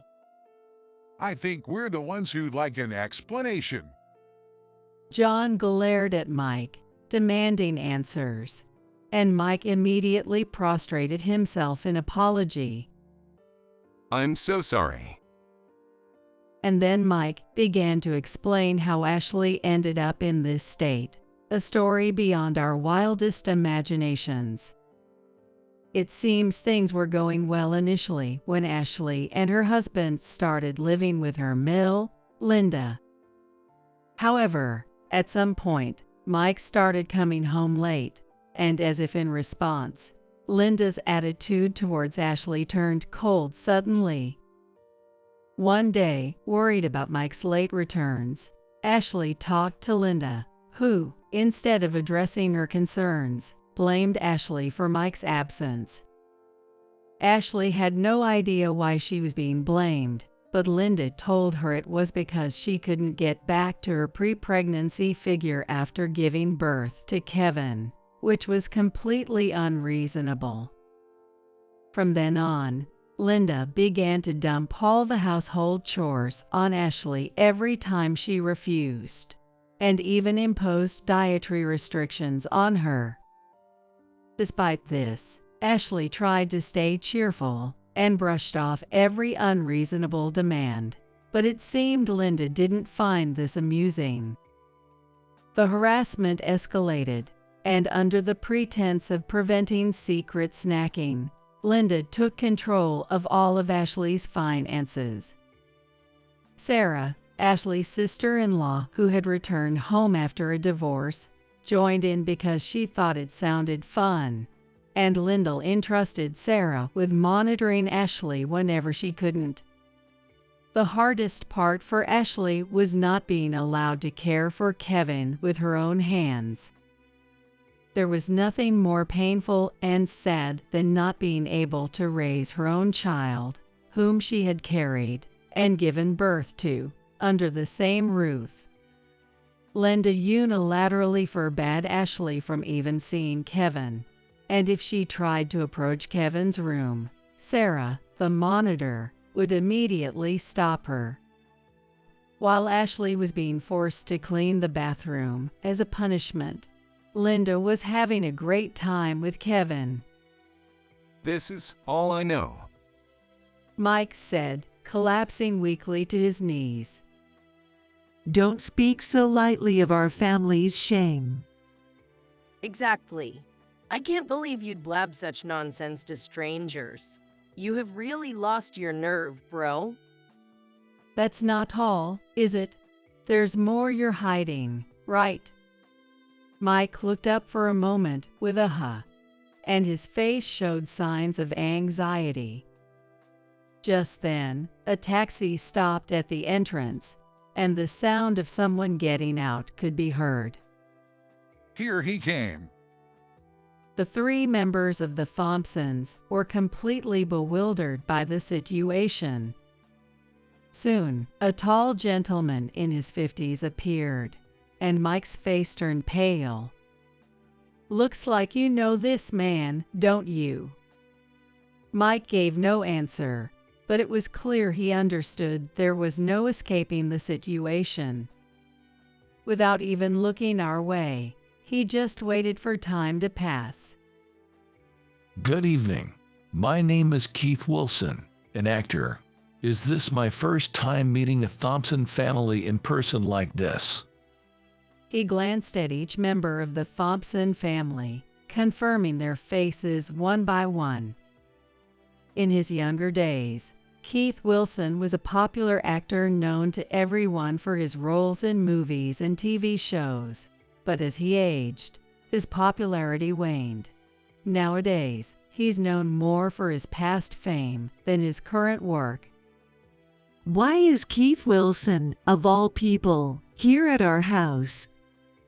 Linda, speaking for the Thompson family, asked with a smile that was more of a grimace, her voice pitched high from nervousness.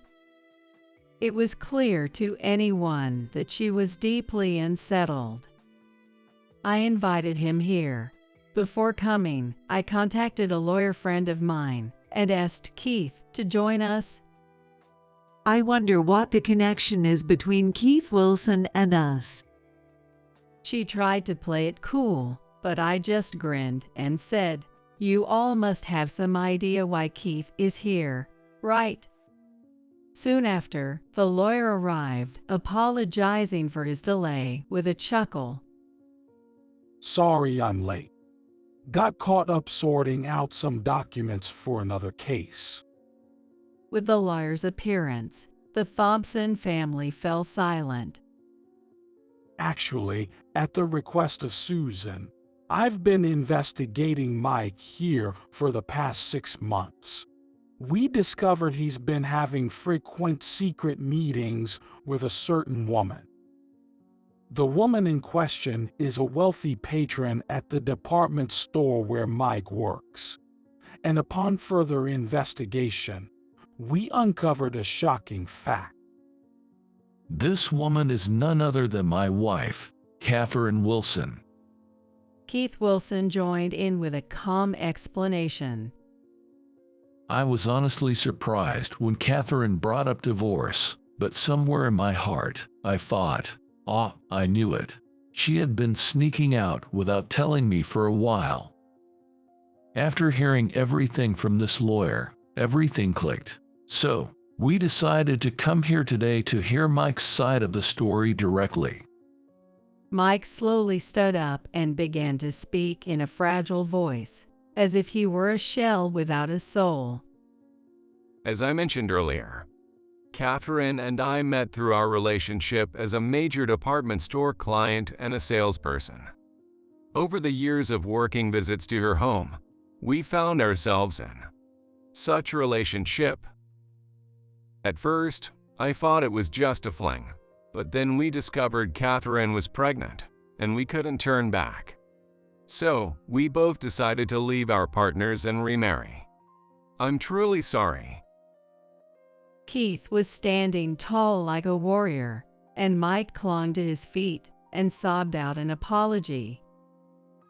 When I was celebrated as a top actor, Catherine always gave me her brightest smiles. But now, with my work dwindling, And then she met a handsome man like you. I guess she couldn't help herself. She's someone who must have whatever she fancies, you know. Keith said with a weak laugh.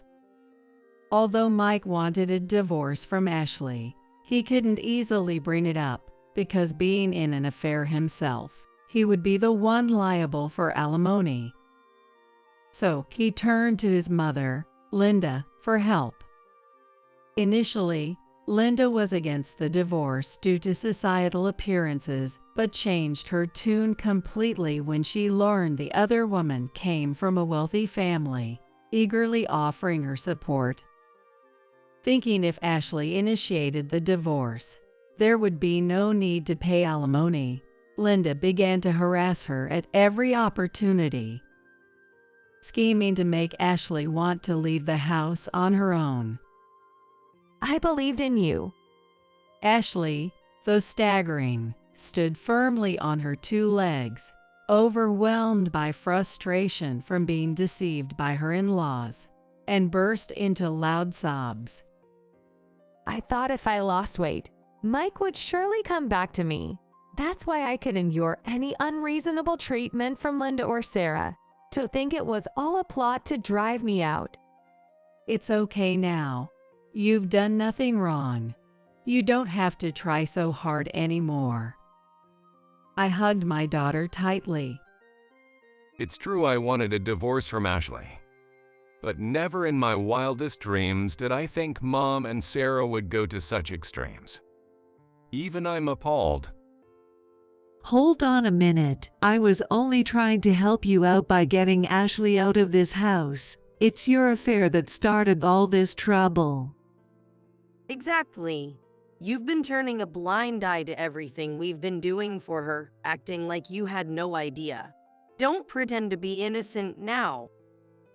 Witnessing three people hurling insults at each other, I was utterly speechless, but next to me, Ashley, trembling, burst out. Enough is enough. If you so desperately want me gone, I'll leave on my own accord. Oh, really? Well, that would be helpful. It's wrong to be pleased, Linda. I will never forgive you. Once we're divorced, expect a hefty alimony claim from me, just so you're prepared. With that, Ashley's voice filled the house. Kevin, where are you?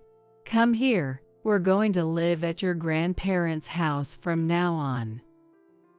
Okay, got it. Kevin cheerfully ran down the stairs from his room and hugged Ashley. Later, Mike was fired from his company for an affair with a client that severely damaged the company's image.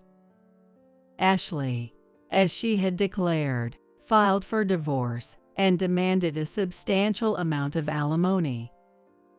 Having lost his job and now faced with alimony payments, Mike, after a huge fight with Linda and Sarah, was forced to reluctantly sell the house. Ashley's fury did not end there. She also demanded a significant amount of compensation for mental and physical distress from Linda and Sarah.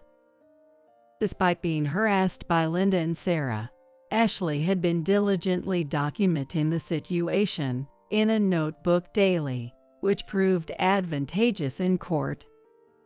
Ashley's health and spirit gradually recovered after moving back to our home, and she became her cheerful self again.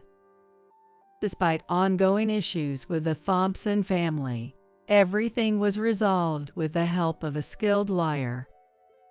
Rumor has it that Mike and Catherine had a child. After losing his job and home, Mike, living on Catherine's financial support, lost all will to work and became increasingly unkempt.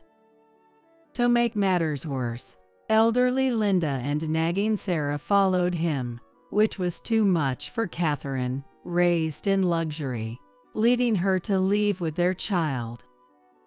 After Catherine left, what became of the Thompson family is beyond me and of no interest. Well then, it's time I got back to work after slacking off too much. With that resolve, Ashley began helping out at our restaurant due to my back pain. Ashley, who had previously worked in customer service at a major department store, quickly became well regarded locally, turning the restaurant into a bustling place with lines out the door. With a new star at the restaurant, I have no regrets. I stepped back from our business and spent my free time watching over Kevin. Kevin is about to enter middle school and declared at his elementary school graduation that he wants to be a cool chef like his grandpa, making me and John cry. We can't wait to see what the future holds for Kevin.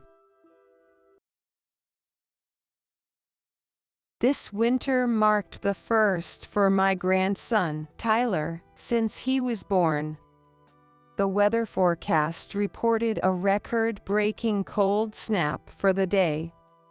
I wonder if they're okay. The first thing that came to mind was my deal, Emma and newborn Tyler.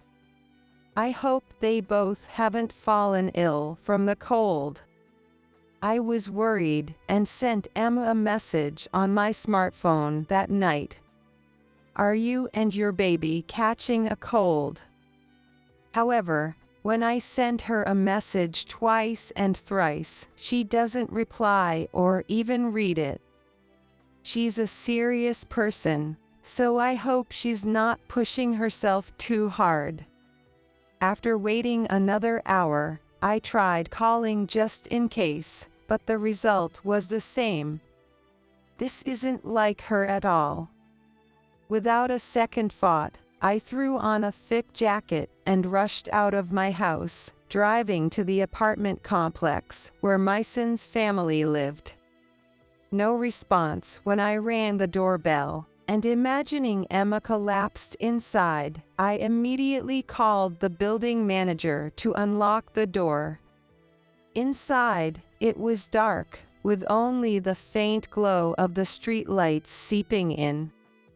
I groped along the wall, relying on memory to find the light switch. But no matter how many times I flipped it on and off, the lights wouldn't respond. What's going on here? My mind was about to explode with anxiety and frustration. I reluctantly used my smartphone's light to step inside. Emma, are you here?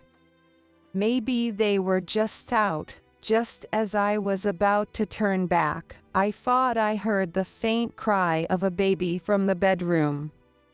Emma, are you there? I immediately headed to the bedroom.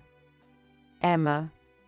There was Emma, shivering with cold, but desperately wrapping Tyler in a sheet to protect him.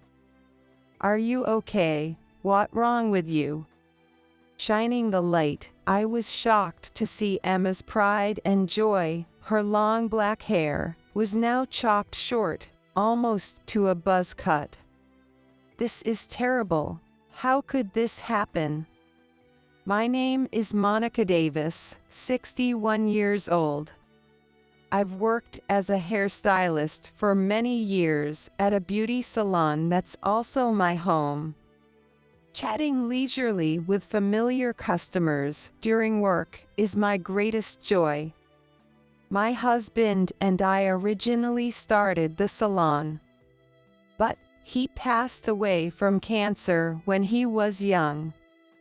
It was not long after my son Max was born. Nevertheless, I pressed on, raising Max by myself. However, despite my efforts, Max wouldn't listen to me, starting to skip school in high school. When he did go, he caused trouble, and I was often called to apologize to his teachers.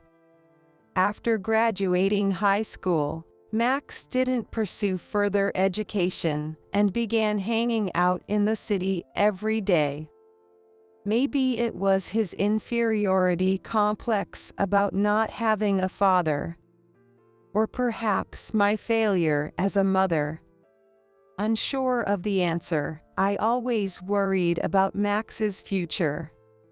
So, when Max suddenly said one day, "I want to be a hairstylist," I was so surprised I pinched my cheek, thinking I was dreaming. "What made you think so?" "Well, hairstylists get all the ladies, right?" Max replied with a smirk. "Looks like you do end up following in your parents' footsteps." Regardless of the reason, I took it positively that my son showed motivation for his future for the first time. Max smoothly graduated from beauty school and started working as an apprentice in a senior's salon. That's where he met his future wife, Emma, who was also working there. After a relentless pursuit, Max confidently told me, "I've decided to marry her," when introducing Emma to me. Nice to meet you. My name's Emma. I've heard you are also a hairstylist. I'm looking forward to learning from you. Emma was a charming woman with a bright smile, and her long black hair suited her well. "Nice to meet you, too." The moment I saw Emma, I liked her instantly. One day, a year after their marriage, Max started talking about wanting to open his own salon. Though he hadn't been an apprentice for long, Max seemed to have gained a lot of confidence as a hairstylist. Since I've become a hairstylist, I want to open my own salon and prove my skills on my own. To be honest, I was a bit anxious. With years of experience, I knew all too well that this industry isn't kind enough for a newbie to easily start their own business. Yet, I couldn't ignore Max's earnest desire as he spoke of his dream with such serious eyes. "How much do you have for startup funds?" When I asked, Max gave me the deposit amount with a sigh and a slightly troubled expression. Despite the steady income from his apprenticeship, he was spending just as much as he earned. With this pattern, there was no way he could afford to start his own business. Max had squandered most of his earnings on leisure activities. Perhaps I should have advised him to give up then. But I just smiled and said, "Don't worry about the money," indulging my son's whim. Maybe it was my way of making up for the loneliness of growing up without a father. Truth be told, I had never touched the life insurance money left by my late husband. It's for Max, after all. You would forgive me, right? Gazing at the portrait of my late husband, I spoke to him in my heart. A regular customer of mine, who was knowledgeable in real estate, gave me advice. "That place would be perfect." It was a barber shop until half a year ago, but the owner had retired due to old age. The location wasn't bad, and she strongly recommended it for Max's new venture. When it came time for renovations, other regulars said, "Use my husband, he just lazes around at home on his days off, and my son's studying architecture in college and is home for the summer break. He can help out as part of his studies." Thanks to everyone's help, the renovation went smoothly, and we successfully got the approval of the beauty salon, and the opening of the shop was quick. I never thought I could start my own business so quickly. Remember to be grateful to everyone. You couldn't have done it alone. I know, Mom. I'm grateful to you. Then I gave Max a rest of my husband's inheritance. The purchase and renovation costs ended up being much cheaper than expected, so there was more than half of the inheritance left. This is a gift from your dad to you. Use it wisely for the business expenses and don't waste it. Yay, I know. I'm not a kid anymore. Max replied with a forced laugh. Don't worry, Monica. I'll keep a close eye on Max to make sure he doesn't spend it on anything strange. Emma said with a cheerful smile, making me laugh involuntarily.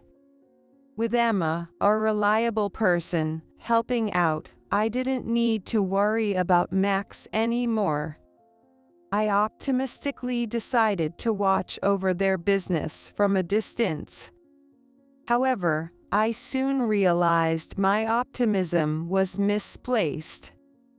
Emma would sometimes visit my salon after work to update me, and each time, her expression grew darker. 3 months after Max's salon opened. Max is not putting his heart into his work, and it's becoming a problem. What, Max? Why? He was all excited at the beginning. With my skills, the salon will surely thrive, he said enthusiastically. But after a month, his smile vanished, and he started treating customers coldly. As this continued for 3 months, the salon's reputation worsened through word of mouth, and eventually, customers stopped coming. Hearing Emma's report, I was in disbelief. Max had expressed a desire to own his own shop. Despite his eagerness before the opening, what could have possibly happened in such a short period? It seems Max thought that being skilled as a hairstylist was enough and underestimated the importance of customer service. But running a shop is not that simple. Emma sighed as she said that. Indeed, as Emma pointed out, running a salon isn't as simple as being skilled as a hairstylist. In customer service, the way you treat your clients significantly impacts the business's success or failure. It seems like Max is missing that basic understanding. So, how is Max doing? He seems to be getting more frustrated because we're not getting customers, spending his days drinking. This way, he can't focus on his work, and we're only driving customers further away. For now, I handle the customers when they come in, but if the salon's reputation continues to drop, managing it will get even tougher. Emma looked like she was about to cry, and I felt the same way. Okay, I'll talk to him next time. Thank you. Emma deeply bowed her head, then brushed back her long black hair. Emma, your hair always mesmerizes me. I changed the subject to lighten the somber mood. I have kept my long hair since I was in middle school, Emma said proudly. Since then, is there a special reason? Do you know about hair donation? Emma looked at me earnestly. Hair donation. I remember hearing about it at a hairstylist meeting, but I don't know much about it. Emma's eyes lit up as she answered. It's about making wigs with real hair for children who've lost theirs due to congenital conditions, illness, or accidents. I aim to grow my hair and donate to organizations involved in this activity. Isn't it wonderful to be able to help someone? I once read a magazine feature about an actress who was growing her hair for hair donation, thinking maybe I could do that too. Wow, Emma, you're so young and yet so admirable. I was overwhelmed by Emma's passion, which also deeply moved me. 6 months after marrying Max, Emma got pregnant. She has always been earnest, and she tends to overdo things if I'm not watching. Emma, this is the most crucial time. You mustn't overdo it. I repeatedly warned her, to the point of sounding like a broken record. Each time, Emma would lightly laugh and say, "Don't worry, I'll consult with the baby in my belly and make sure not to overexert myself." But to anyone looking, it didn't seem like she was resting at all. Ultimately, Emma kept working in the salon to support the household until she was nearly due, but Max's behavior had worsened more than ever before. What is he thinking? Every time I received an update from Emma, I felt my inadequacies as a mother. One day, after finishing work early, I went to check on my son and daughter-in-law's salon, just as Max was heading out. "Where are you going?" I am going out to drink. It's not like we're getting any customers today. Without any sign of panic, Max laughed off his situation as if it were a joke. The lack of customers had become the norm for Max, and he no longer showed any effort to improve the situation. "You're going to be a father soon." Even when I tried to admonish him, Max dismissively waved his hand as if shooing away a fly and hopped on his motorcycle.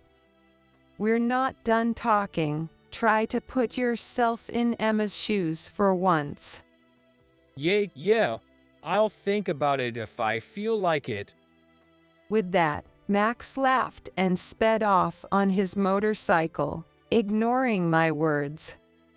Inside the salon, Emma was cleaning the floor. Today, we managed to get just one customer, Emma said with a cheerful smile, though she looked too worn for a pregnant woman. "Are you eating properly? Make sure you're getting enough nutrients." Don't worry, Monica. "I'm not saying it for you. I'm saying it for the baby you're carrying." My tone was harsher than usual, but I felt it was necessary to scold her. Emma seemed to understand my true intention and tearfully said, "Thank you." At times like this, how can the father not be there to support her? I wanted to scream at Max, who wasn't there, from the bottom of my heart. Emma shared that the salon's business was far from thriving. And Max has been out every night, spending money like water. I shouldn't have given him his father's inheritance. I regretted my decision, albeit too late. Despite her busy schedule, Emma never neglected her hair care. Gently stroking her belly, she said, I want to teach the child I'm carrying the importance of being helpful to others. I wanted to be a support for Emma. In place of my useless son, I decided to visit their apartment to help out with whatever Emma needed. I'm always sorry to trouble you. Don't worry about it. Just focus on the baby in your belly. It was my fault for the way I raised my son. Because of that, Emma was suffering. Perhaps this was my way of atoning, in my own small way. As summer ended, Emma went into labor earlier than expected and was rushed to the hospital. Even then, Max was unreachable, leaving us wondering where he might be wandering off to. I kept sending messages to Max, but no reply came, not even a read receipt. What is he doing at a time like this? Emma's parents had both passed away, leaving me as the only one who could be by her side. Don't worry, Emma, I'm here for you. To Emma, who was facing childbirth with all her might, I offered words of encouragement time and time again. After a long and difficult labor, the vigorous cries of the baby finally reached my ears. It's your baby. Well done, Emma. Tears welled up in my eyes, but Max, you should have been there, never showed up once. Winter came, marking the first for my grandson Tyler since his birth. The weather forecast reported a record-breaking cold snap. No wonder it was too cold to get out of bed. I wonder if they're okay. The first thing that came to mind was Emma and newborn Tyler. I hope they both haven't fallen ill from the cold. Worried, I sent Emmy a message on my smartphone that night. Are you and your baby catching a cold?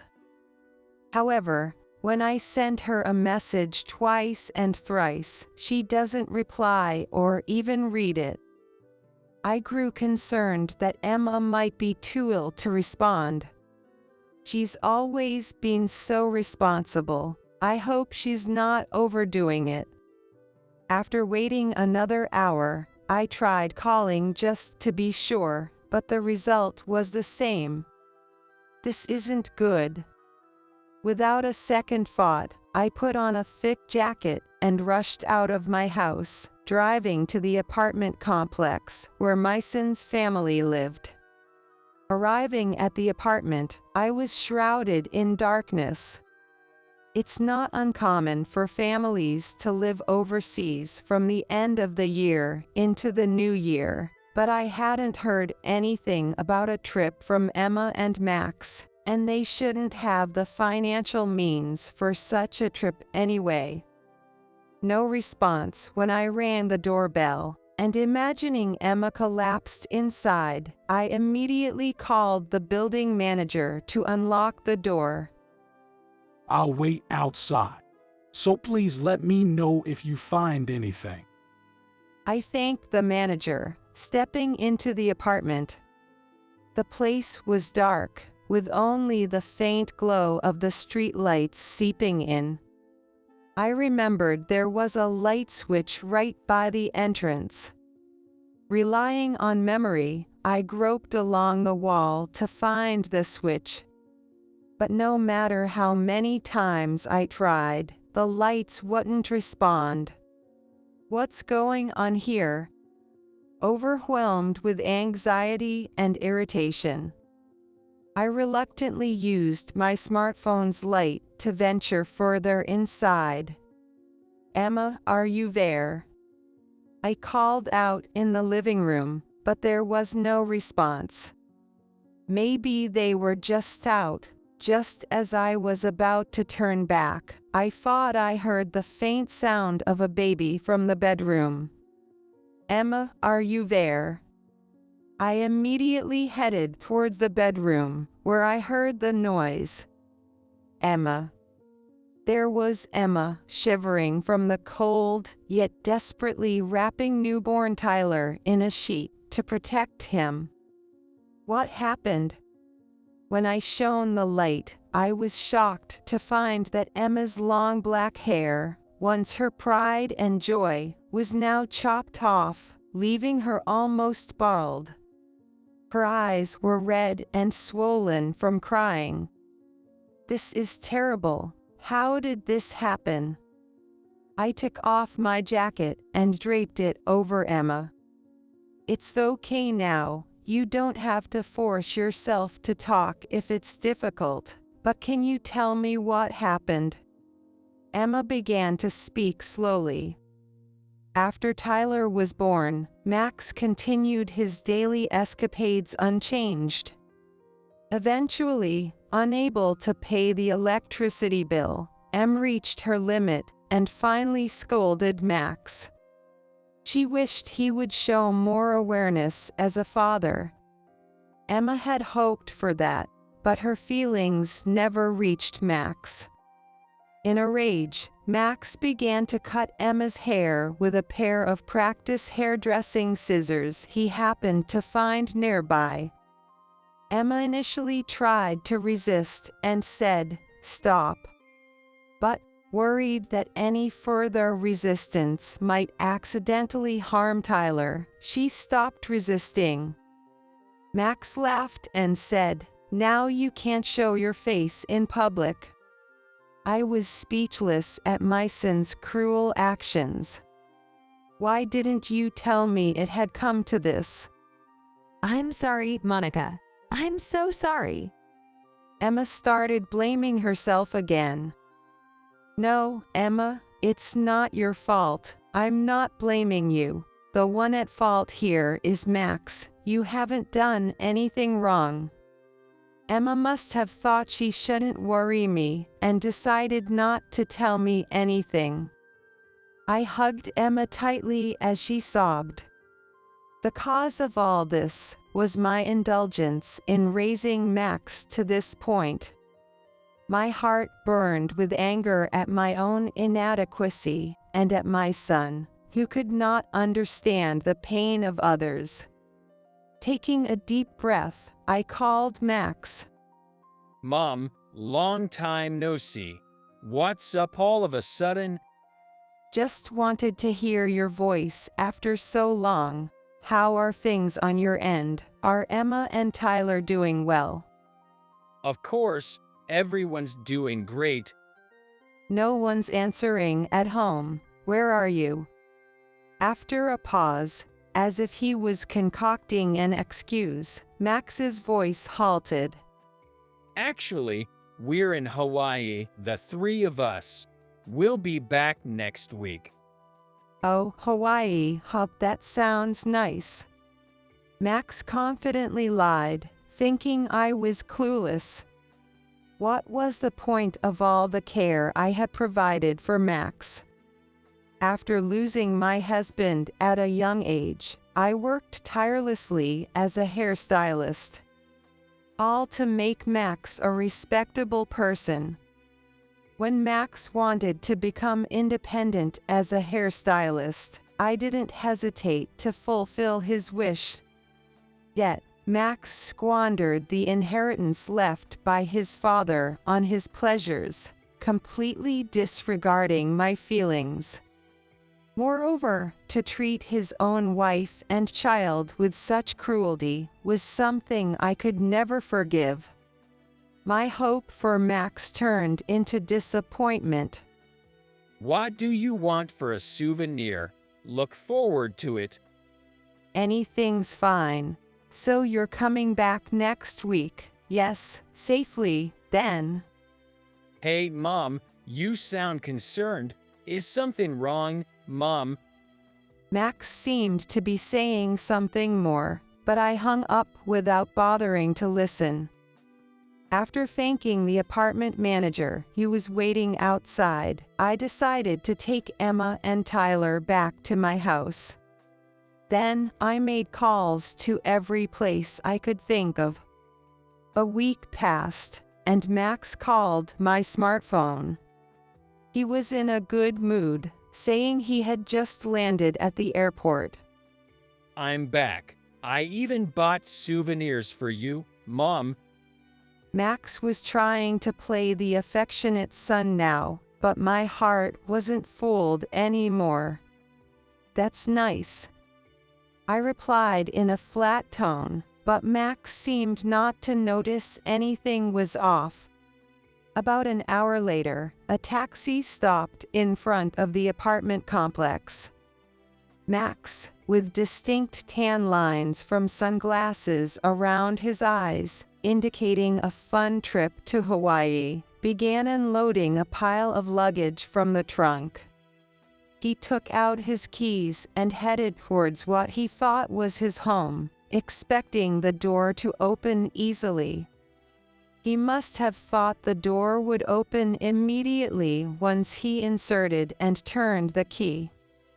However, the key wouldn't fit into the lock, no matter how many times he tried. What the hell is this? What's going on? Max exclaimed in frustration. I approached him from behind and asked with a smile, "Was your trip to Hawaii enjoyable?" Though my heart was boiling with anger. Mom, you're here. Max seemed relieved to see me, misunderstanding my presence. Listen, Mom, I just got back and tried to get into the house, but the key won't fit. It must be some kind of prank by Emma because I went on a trip alone. She's probably mad at me. He wanted to play the victim, blaming everything on Emma. Leaving Emma, who just gave birth, and newborn Tyler behind. What were you doing? I've told you 100 times. I was with my family in Hawaii. Didn't you just say you went on the trip alone? I pointed out his contradiction, leaving Max speechless. How could you lie about going to Hawaii with your family? Emma was left without electricity, shivering in the cold, holding Tyler close to protect him. And to think you cut off Emma's long hair she cherished so much. Doesn't it hurt you as a human being? I admit that was wrong, but right now, I want to get inside. It's freezing here. Max showed no remorse, rubbing his arms exaggeratedly. The cold Emma and Tyler experienced wasn't anything like this. Plus, you no longer have a home here. I've already canceled the apartment lease. It's time you find your own place to live. Cancelled. Why would you do something like that? Max panicked, but the apartment lease was in my name.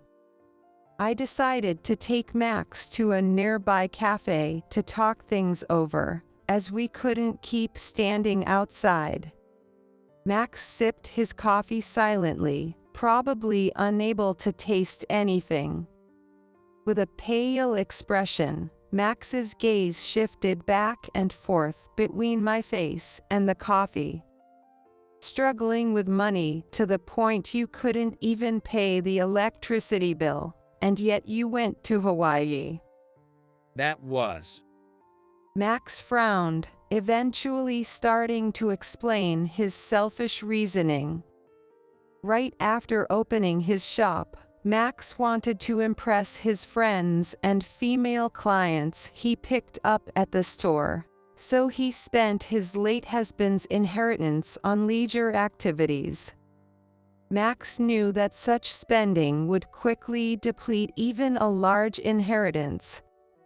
However, having acquired a taste for the power of money, Max continued to buy gifts for his friends and take them on trips, even going into debt after exhausting the inheritance. Quite generous for a failing business. No worries, I'm a professional hairstylist. If I put in the effort, clients will come flooding in, and I'll be able to support my family. Max confidently replied, but where his confidence came from was a mystery to me. As for your salon, it's already been sold. I sold all the equipment too. It's too late to try to get it back now. I shattered his baseless confidence. That's a lie. Why would you do something like that? Max slammed the table, his face turning red. Oh, you cared about the salon. I thought you had abandoned it since you left everything to Emma. Besides, I bought that building and land in my name. You have no right to complain now. But I was gathering clients. I had a plan. Max had the look of a child about to cry, one who couldn't get the toy he wanted. If you're so confident in your skills, you'll be able to start over from zero quickly. After coldly turning my back on my son, I left the coffee shop, leaving behind only the money for the coffee on the table. A month passed. Both Emma and I had been avoiding any contact with Max, but unpleasant rumors inevitably reached a parent's ears. After being rejected by me, Max apparently turned to his friends, desperately asking for money. However, Those who had gathered around Max were initially attracted by his wealth.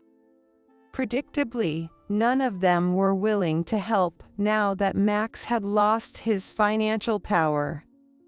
Furthermore, he got reported to the police for stalking the female clients he picked up in his salon. Although he got off with a stern warning from the police, Max, having realized his lack of genuine connections, completely vanished from our lives. By now, he's likely living alone, haunted by the harsh demands of creditors. All of this was the result of seeds Max had sown himself. My anger towards Max wasn't just about his reckless spending. Even more unforgivable was how he neglected Emma and Tyler, pushing them into a life of hardship. And then there was the fact that Max had selfishly chopped off the long hair that Emma had been growing and cherishing for years. That foolish act might have robbed unknown children, who had been eagerly awaiting Emma's hair, of a brighter future. As a hairstylist myself, Max's actions are inexcusable. It will take a long time for Max to truly understand the pain Emma endured. Emma herself wouldn't speak of her heartache, but it's clear she's not unscathed. She likely keeps her feelings to herself to avoid worrying me. Wanting to do something for her, I reached out through my connections in the beauty industry to have a wig made specifically for Emma. It won't make up for my son's actions, but please use this. Thank you, Monica. Emma said with a smile, but tears were rolling down her cheeks. Using my back pain as an excuse, I asked Emma to help out in my salon. She threw herself into the work, perhaps trying to forget her emotional pain. Hello, Tyler. The regular customer greeted, and Tyler, lying in his cradle, laughed out loud. Now, some customers come just to see Tyler. He's like a little mascot for the salon. Slowly regaining her physical and emotional strength, Emma has started taking steps toward officially divorcing Max. Seeing Emma's smile makes us all feel like we've turned back the clock by 20 years. One of the regulars said it in jest, but there's no denying that Emma and Tyler's presence has brightened up the shop. Drawn by Emma's cheerful atmosphere, many other mothers have become regulars. All right, let's make today a great day too. Come in. Good morning. The salon is filled with smiles again today. In a corner, Tyler is sleeping soundly, breathing softly, and looking adorable. Emily placed instant noodles in front of me. There's only enough for the family. I couldn't understand what Emily was saying. And then, should we head home? Ken, with just those words, started towards the entrance. Yes. I stood up from my seat and followed Ken. I'm so sorry for everything that's happened. Like a dam breaking, I told Ken everything up until now. How suddenly Emily's attitude towards me changed. My name is Hannah Yarnold. I'm a 56-year-old homemaker. My husband's name is Ken. Ken and I worked at the same company. It was what you'd call an office romance. I was in accounting, and Ken was in sales, different departments, but Ken often dropped by accounting. Ken would distribute souvenirs from his business trips to those in accounting. Ken was thoughtful and kind. Whenever I went to the sales department to check on receipts, Ken was always the first to help. Even if it wasn't his fault, Ken would always apologize. He was sincere in his dealings, and his smile was kind. I was secretly attracted to him but too embarrassed to say anything, so our relationship as colleagues continued for a while. Then, at one point, it was discovered that one of the employees had been falsifying receipts. Ken cooperated with the accounting department to uncover the truth and resolve the issue. After that, Ken invited me out for a meal under the pretext of a consolation party. I thought it would be a group going out, but it was just only us. I was surprised, but more than that, I was happy. Dinner with Ken was so enjoyable that I lost track of time. Ken and I had similar farts, such as it was fun for us to get the money right when doing bookkeeping. After that, we went out for meals and on dates several times. After about half a year of dating, Ken proposed to me. I pretended to think it over, but I was incredibly happy. I planned to keep him in suspense for about a week, but my happiness won out, and I told him, okay, the next day. Ken has always been very kind from when we first met. And even after we got married, he always thinks of me. He makes sure we have quality time as a couple. I think I'm truly lucky to have married Ken. I continued working after we got married, but I quit my job when I became pregnant with our eldest son, Tyler. Tyler's birth was difficult. He was breech. It could be dangerous for either baby or mom, the doctor told Ken. We doted on Tyler when he was born safe. Tyler was a mischievous child, leaving the house covered in scribbles, and he would take apart his toys almost immediately. Despite this, we never got mad at Tyler, letting him grow up freely and without restraint. Due to risks associated with pregnancy and childbirth, Ken and I had decided to only have Tyler. Tyler was an incredibly precious treasure to us. During his time in kindergarten and early elementary school, he was quite wild, causing quite a bit of trouble for his teachers. We were warned about his behavior numerous times during parent-teacher meeting. However, as he moved into the upper grades of elementary school, he began to show more discretion, and his behavior improved significantly. From then on, Tyler seemed to become quite the model student.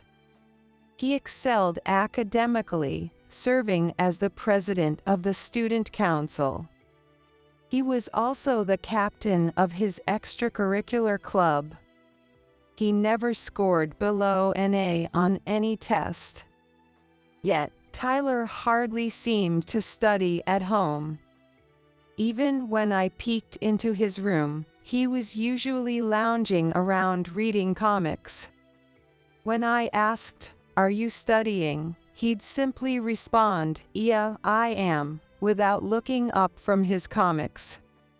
However, Tyler's grades never slipped. He must have been putting in the effort when I wasn't aware.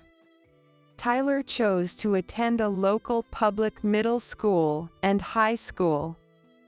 Even though his grades could have easily gotten him into a more prestigious private school, he chose the public school closest to our home. Throughout middle school and high school, he consistently ranked at the top of his class and served as student council president. He went on to attend a local public university. In college, he seemed to focus more on volunteering and other activities than on his studies. When it came time for job hunting, Tyler only applied to local companies. Given his academic record, he could have landed a job at a major corporation or even an international firm. I found it curious that he chose smaller, local companies. I asked him why. I've kind of always wanted to work locally since high school. It turned out, a high school project on our hometown sparked his interest in staying local. He chose the local university and sought to deepen his understanding of our town through volunteer work. I was genuinely impressed by his thoughtful planning, having had no idea he felt this way. That's amazing, you've really thought this through. I praised him. It's nothing special, he said with a bashful smile. Tyler got his wish and secured a job at a local company, graduating from university without issue. I thought he would commute from our house, but he decided to rent an apartment closer to work. It's all about the experience, he said. He wanted to understand the challenges of managing a household on his own. Our home felt eerily quiet without Tyler around. But then again, it was just like when Ken and I first got married. I decided to enjoy the quiet life with Ken again. Thanks to Tyler attending public schools, we had quite a bit of savings left. Our mortgage was almost paid off, and it looked like we could settle the balance around the time Ken retired. Additionally, my parents own a broad apartment rental business. Eventually, it seems I'll take over the apartment management. We won't have to worry about our retirement. Tyler's apartment was close enough that he could visit us by bike, so we didn't feel so lonely. After a few years of this peaceful life, Tyler mentioned, "I have someone I want you to meet." He was 26 years old at the time. Tyler brought the woman home with him. Let me introduce you. This is Emily. Emily works in the accounting department of the same company as Tyler. When Ken and I heard this, we looked at each other and shared a laugh. Tyler and Emily looked at us curiously.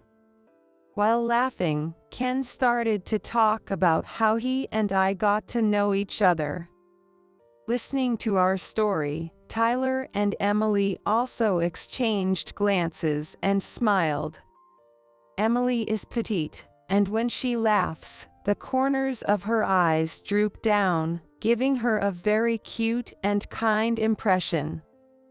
Emily seemed restless, looking around our house curiously. This behavior, akin to a little bird scanning its surroundings, was charming. Ken and I quickly took a liking to Emily. If we had been harsh in our judgment of her at that moment, the incident that followed might never have occurred. There was a hidden reason behind Emily's surveying of our house. Ken and I failed to notice. Pleased to meet you.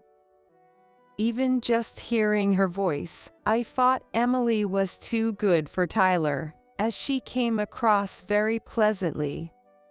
Emily is a great listener, making even the usually quiet Ken engage in lively conversation with her.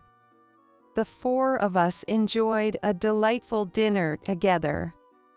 After Tyler and Emily left, Ken and I were relieved and happy that Tyler had chosen such a great partner. Somehow, I felt as though a weight had been lifted off my shoulders. Tyler and Emily's relationship progressed smoothly, and they decided to get married. They held their wedding at a local venue, where they were blessed by everyone. For Ken and me, it was one of the most memorable days of our lives.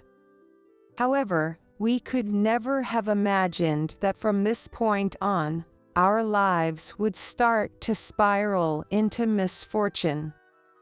At first, we thought it was just a coincidence, or perhaps Emily wasn't feeling well, but it seemed that wasn't the case. Her attitude towards me became increasingly worse day by day. When I tried to discuss what to make for dinner with Emily, she initially pretended not to hear me. Then, her usual response would be something like, "What is it?" as if it was a bother.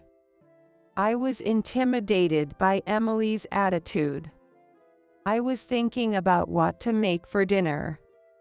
Emily's responses were always cold. Oh, whatever is fine. Why don't you decide, Hannah? The atmosphere was not at all conducive to discussion. It was clear that Emily's attitude had changed significantly from when we first met. And it was only towards me. More than being angry, I was perplexed. I didn't want to ruin our relationship with Emily, so I ended up being overly accommodating. "Well, how about chicken curry for today?" That sounds fine. Emily would end our conversations with a hint of annoyance. I quickly got started on preparing the curry. Then, without offering to help, Emily would make comments like, "That ingredient, what about the spices?" as if she was picking on everything I did. Ignoring her remarks, I continued to cook the curry in silence. As I cooked, I wondered if I had done something terrible to Emily. But I couldn't think of anything. Had I said something to upset her? Had I done something offensive? I tried desperately to remember. But nothing came to mind. Honestly, I had no clue. Even after that, Emily's attitude didn't change. Every time Emily treated me terribly, I would wonder if I had done something to her. But I couldn't understand why Emily was being so awful towards me.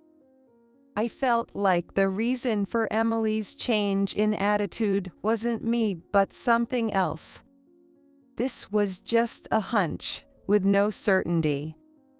A year passed, and Emily's attitude towards me remained the same.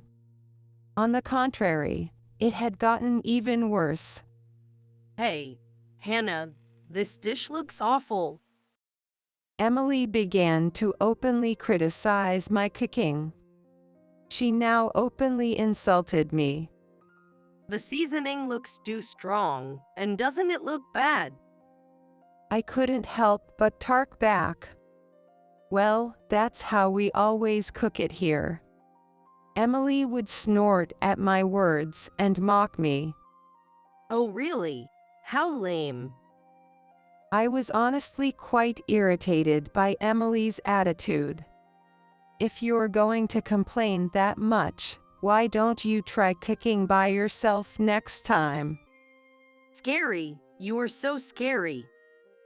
Emily exaggeratedly acted frightened. Loudly enough for Ken and Tyler in the living room to hear, perhaps intentionally. I was scared of Emily's calculated behavior. Anyway, Emily's attitude was only visible when we were alone. She kept making provoking remarks towards me. I thought about consulting Ken or Tyler many times, but I just couldn't bring myself to do it. Emily was exceedingly devoted to Ken, and she got along well with Tyler too. So I thought I just had to endure it. I didn't want to ruin the relationship. Today's dinner is oven-baked rockfish, made by Hannah. Emily served the dish with an incredible smile. After being bombarded with sarcasm by Emily in the kitchen, I could only force a wry smile. It looks delicious. Ken said as he took his seat. Tyler smiled as well. Hannah can cook delicious meals, and she's great at laundry and cleaning. I really admire her. Emily turned to me with a smile. Honestly, I felt sick. Hannah, you're really amazing. Ken and Tyler, unaware of Emily's hidden face, looked on fondly as she praised me. Thank you. I responded with a forced smile. To an outsider, my expression might have seemed awkward. Seeing Emily's smile, one wouldn't think she treated me terribly. The best I can expect is to be accused of lying. I feared being labeled a liar by Ken and Tyler. I thought if I kept enduring without consulting anyone, Emily's attitude might change. However, Emily's harsh words and attitude towards me never ceased. Emily continued to complain about my cooking being awful. Yet, she did nothing herself. She didn't even clean up after meals. And if there's even the slightest thing wrong, she's quick to complain. One day, Emily threw unbearable words at me. Hannah, are you sane with that seasoning?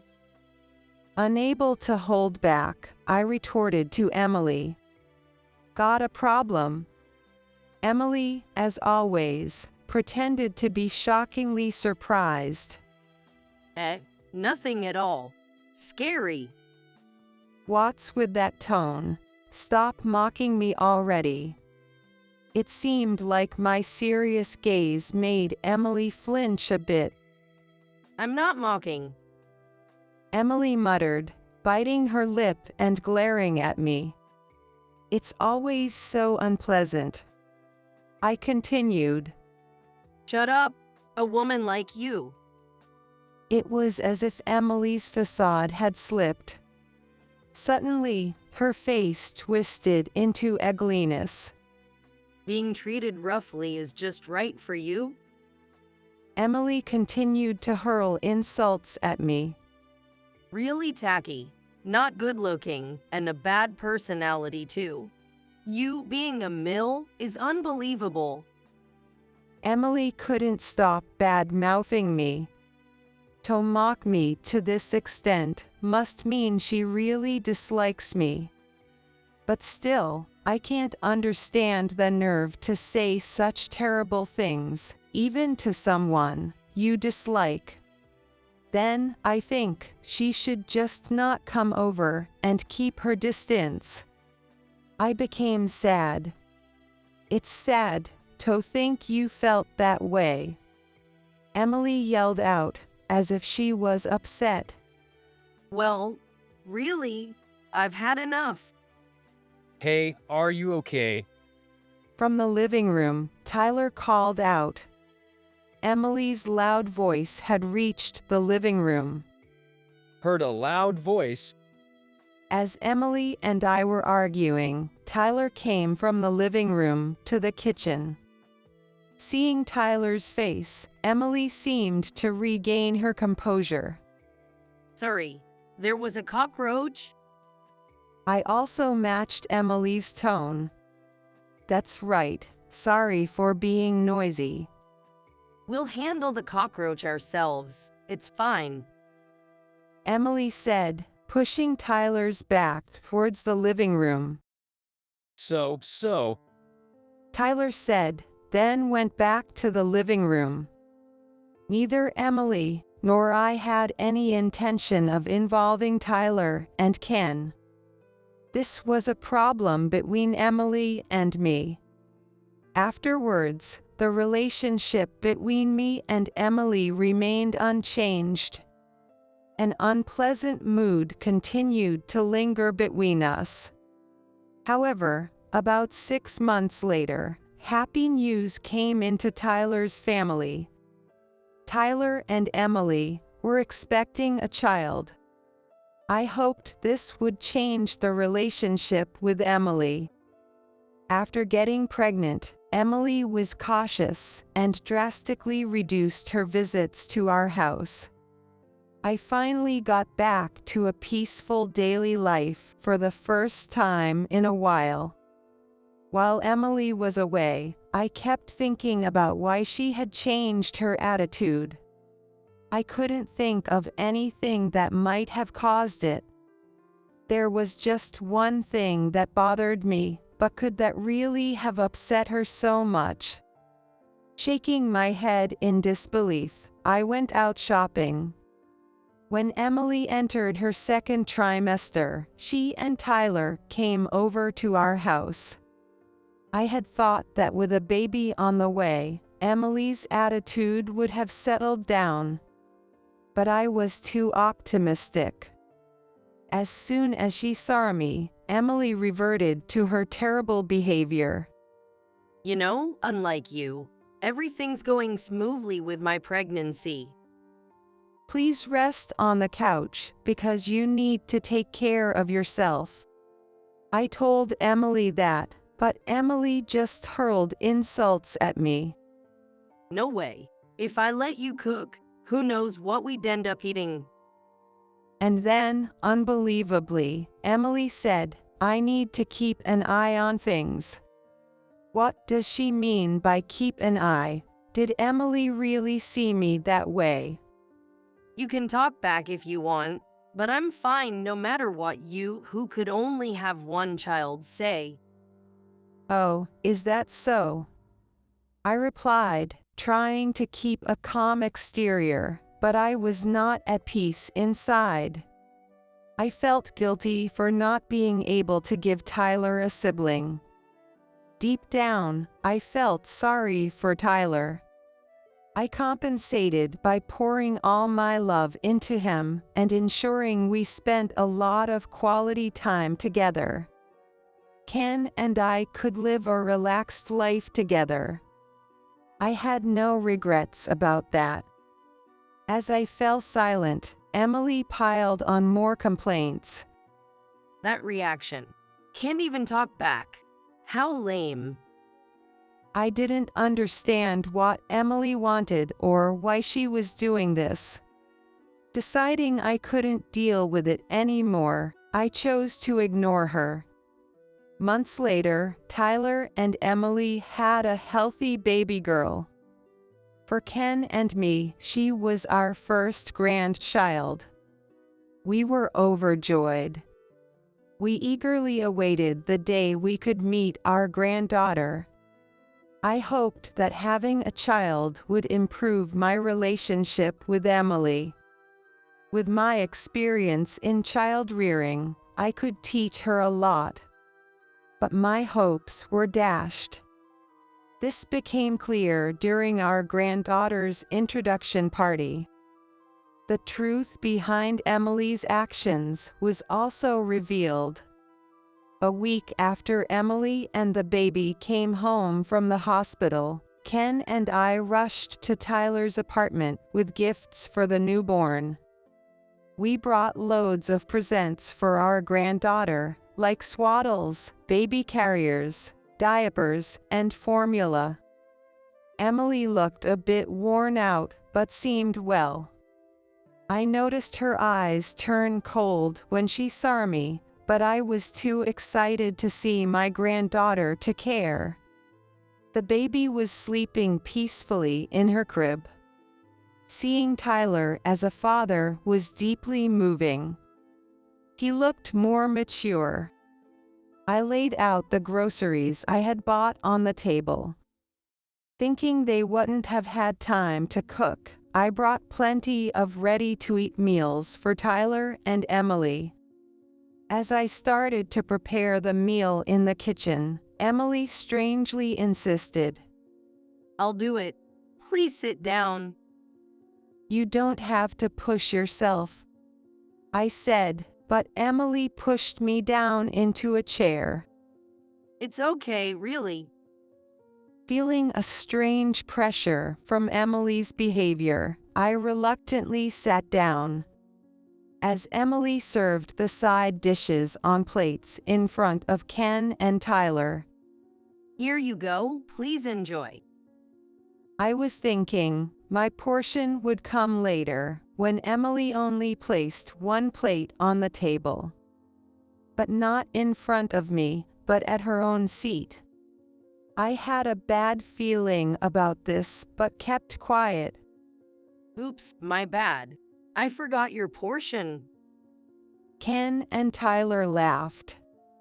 It seemed like I was the only one with a bad premonition. However, Emily's next action made even Ken and Tyler freeze. She placed instant noodles in front of me. We only have enough for the family. I couldn't comprehend what Emily was saying. As I sat frozen, Emily, laughing, added insult to injury. You're not family. You're a stranger. Isn't that obvious? I couldn't grasp what Emily meant by not family. It dawned on me that Emily's feelings towards me hadn't changed at all. That's when Ken stood up. And then, shall we head home? All Ken said was that, before heading towards the entrance. Yes. I stood up and followed Ken. In the apartment lobby, I apologized to Ken. I'm sorry for what happened. Ken looked at me with a gentle smile. It's Emily. You should be sorry. What happened? I poured out everything to Ken, like breaking a dam. About how Emily suddenly changed her attitude towards me. And she pretended to be friendly in front of Ken and Tyler. Ken looked into my eyes and nodded slowly.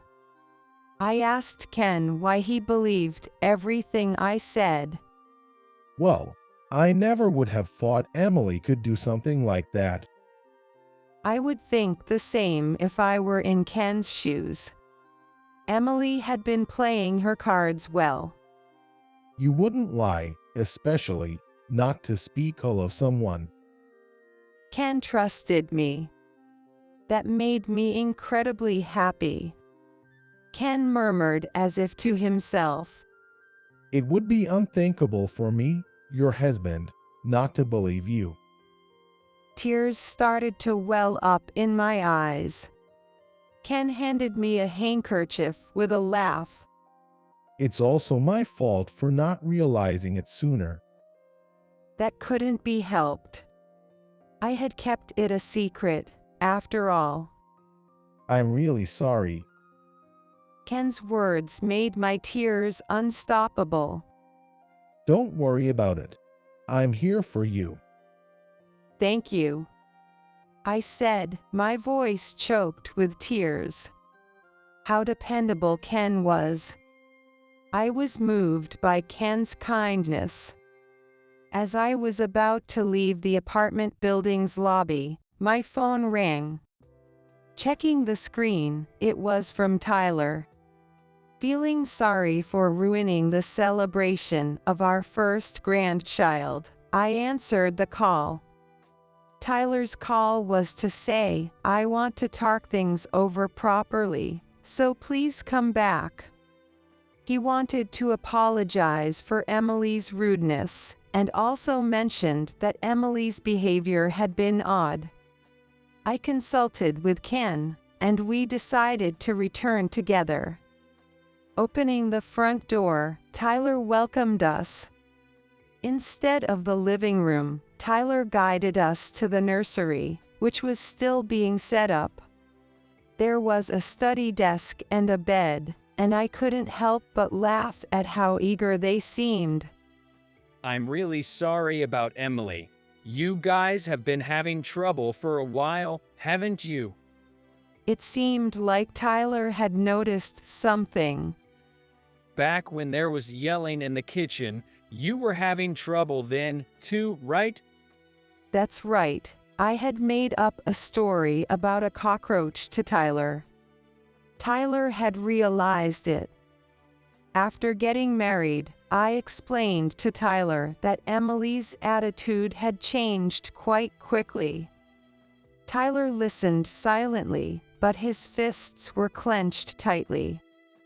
I'm truly sorry. Tyler believed what I said. I had thought Tyler might defend Emily and call my story a lie.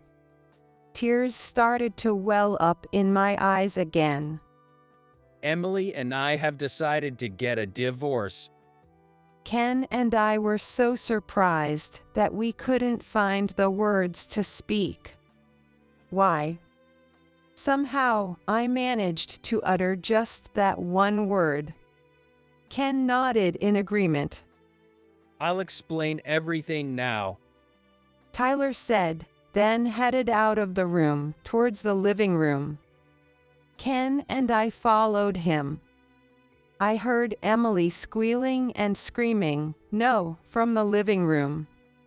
On the dining table, there was a divorce form with Tyler's signature on it, which I didn't miss. Seeing my face, Emily threw a magazine and a decorative item she had at hand towards me. One of them nearly hit me. At that moment, Ken shielded me, and a small decorative item hit him in the face. Ken's glasses flew off in a random direction. Maybe Emily hadn't expected it to hit anyone. She stopped moving, and her eyes went wide. Shocked, I looked at Ken's face to see blood streaming down from near his temple. Tyler, with an incredibly stern look, approached Emily and pinned down her hands. Do you even realize what you've done? Tyler's voice was louder than I had ever heard it before. Emily collapsed on the spot as if her legs had given out. I did nothing wrong. It's not my fault. It's her fault.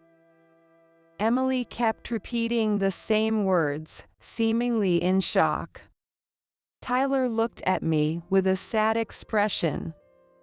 Right after we got married, Emily went to visit you, remember? I tried to recall when that was.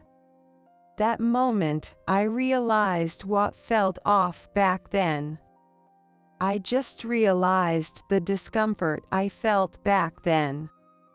Yes, Emily had visited me alone at that time. At that time, Emily came to me asking for a loan. It was a loan that Tyler didn't know about. So I said, first, you should talk to Tyler about it. At that time, she said, okay, and immediately went back home.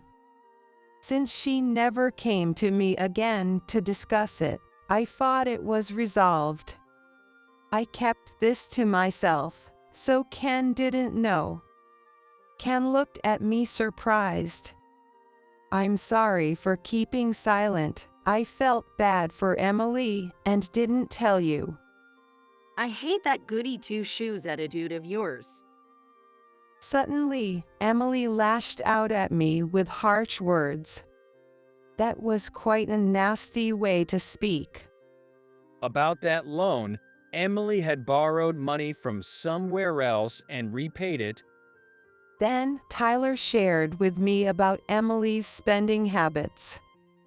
Emily has always been extravagant with money. She likes to use expensive ingredients and loves brand name goods. When Tyler met Emily, she already had debts. I talked to Emily, advising her not to take on any more debts. I also told her that if she didn't, I couldn't associate with her, and she agreed. That time, Emily was apologizing while crying. Tyler looked down at Emily sadly. Anyway, I'm definitely not in the wrong. She's the one to blame. Emily insisted she wasn't at fault, but it was unconvincing. Tyler and Ken looked at Emily with dispassionate eyes. Cut it out. Enough, enough, enough. Emily started crying and throwing a tantrum. We couldn't handle her and kept our distance.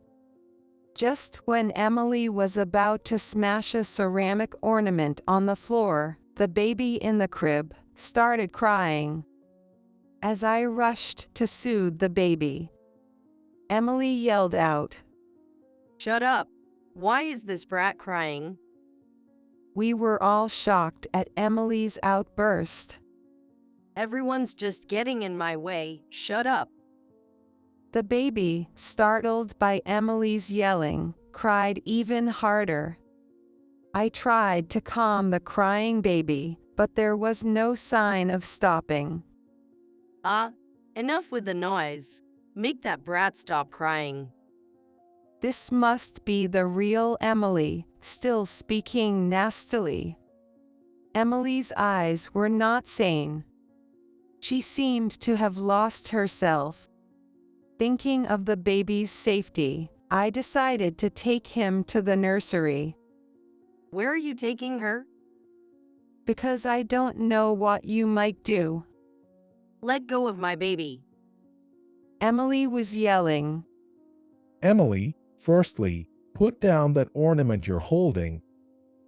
Emily looked at the ceramic she was holding up. Is it okay to show your baby this side of you? Calmed by Ken's rational words, Emily seemed to come back to her senses. Quietly putting down the ornament, she covered her face with both hands. Emily started sobbing loudly. In the end, Ken and I decided to take care of the baby for the day. Let's leave Tyler and Emily to talk it over in their own time. The next day, Tyler came over to our house. His face looked worn, but there was a certain freshness to his expression. In the living room, Ken and I listened to what Tyler had to say. It was horrifying. The conversation from yesterday was about Emily's excessive spending. Even Tyler's attempts at persuasion couldn't curb her spending habits. In fact, Emily's spending had gotten even worse. Having borrowed money from everywhere, Emily had set her sights on our assets. When I heard this, I understood why Emily had looked around our house when she first came. She was checking to see if there was anything of value in the house, or if we were wealthy. She then tried to extract money from me. But after being refused, she seemed to bear a grudge. After that, she started treating me harshly. I was scared and shivered.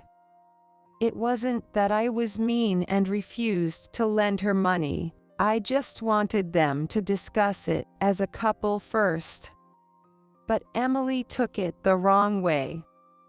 Tyler's story didn't end there. Since Emily had been acting strange lately, Tyler had hired a private investigator. The investigation revealed Emily's affair. Moreover, she had conspired with her lover to steal Ken's life insurance money. I was shocked. You mean, they planned to make it look like an accident? Tyler nodded silently. That was her plan. Tyler continued painfully. Emily had been tormenting me to drive me out of the house. The plan was to get rid of Ken at the time I was kicked out. What a dreadful plan. Emily had concocted such a terrible scheme. I trembled and wrapped my arms around myself. After receiving the report, Tyler had decided on divorce. He was looking for the right moment to talk about it when this incident happened. Tyler said he was going to report this to the police. We can't just stay silent about this. Indeed, if we let this slide, Emily might repeat her actions. Thinking she could get away with it would only embolden her. And she might do the same, or even worse, again. Emily needs to be properly judged, Tyler said. Ken agreed. That would be best. I also told Tyler. Tyler reported to the police, and Emily was arrested. Since she was trying to unjustly claim the insurance money, her arrest was inevitable. Emily's diary detailed the plan to get the insurance money. Tyler and Emily's divorce was finalized while Emily was in jail. Emily apparently claimed custody, but of course, custody was granted to Tyler. Even the lawyers seemed dismayed by Emily's claim to custody. If Emily is prosecuted, she and her co-conspirator will likely receive prison sentences. I hope Emily seriously reflects and faces her crimes behind bars. Not only did it ruin Tyler's life, but it also caused a great deal of trouble for the child that was born. The assault on Ken did not become a legal case because Ken didn't file a complaint. It was a kindness unique to Ken. Since Emily left, peace has returned to my heart. I can sleep soundly at night, and I don't get palpitations anymore when I visit Tyler's house. Living with Ken, just the two of us, has been peaceful. The times when Emily was causing turmoil feel like a lie to me now. Tyler and my granddaughter are living together. Fortunately, Ken and I live nearby. We help with anything we can, including daycare drop-offs and pickups, and meals. Above all, it's a joy to witness my granddaughter's growth up close.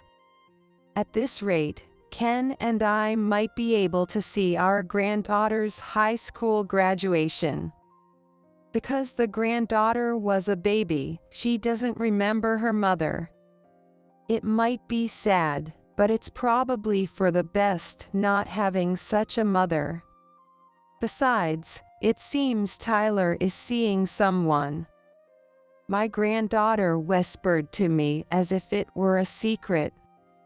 I'm looking forward to Tyler saying, "There's a woman I want you to meet."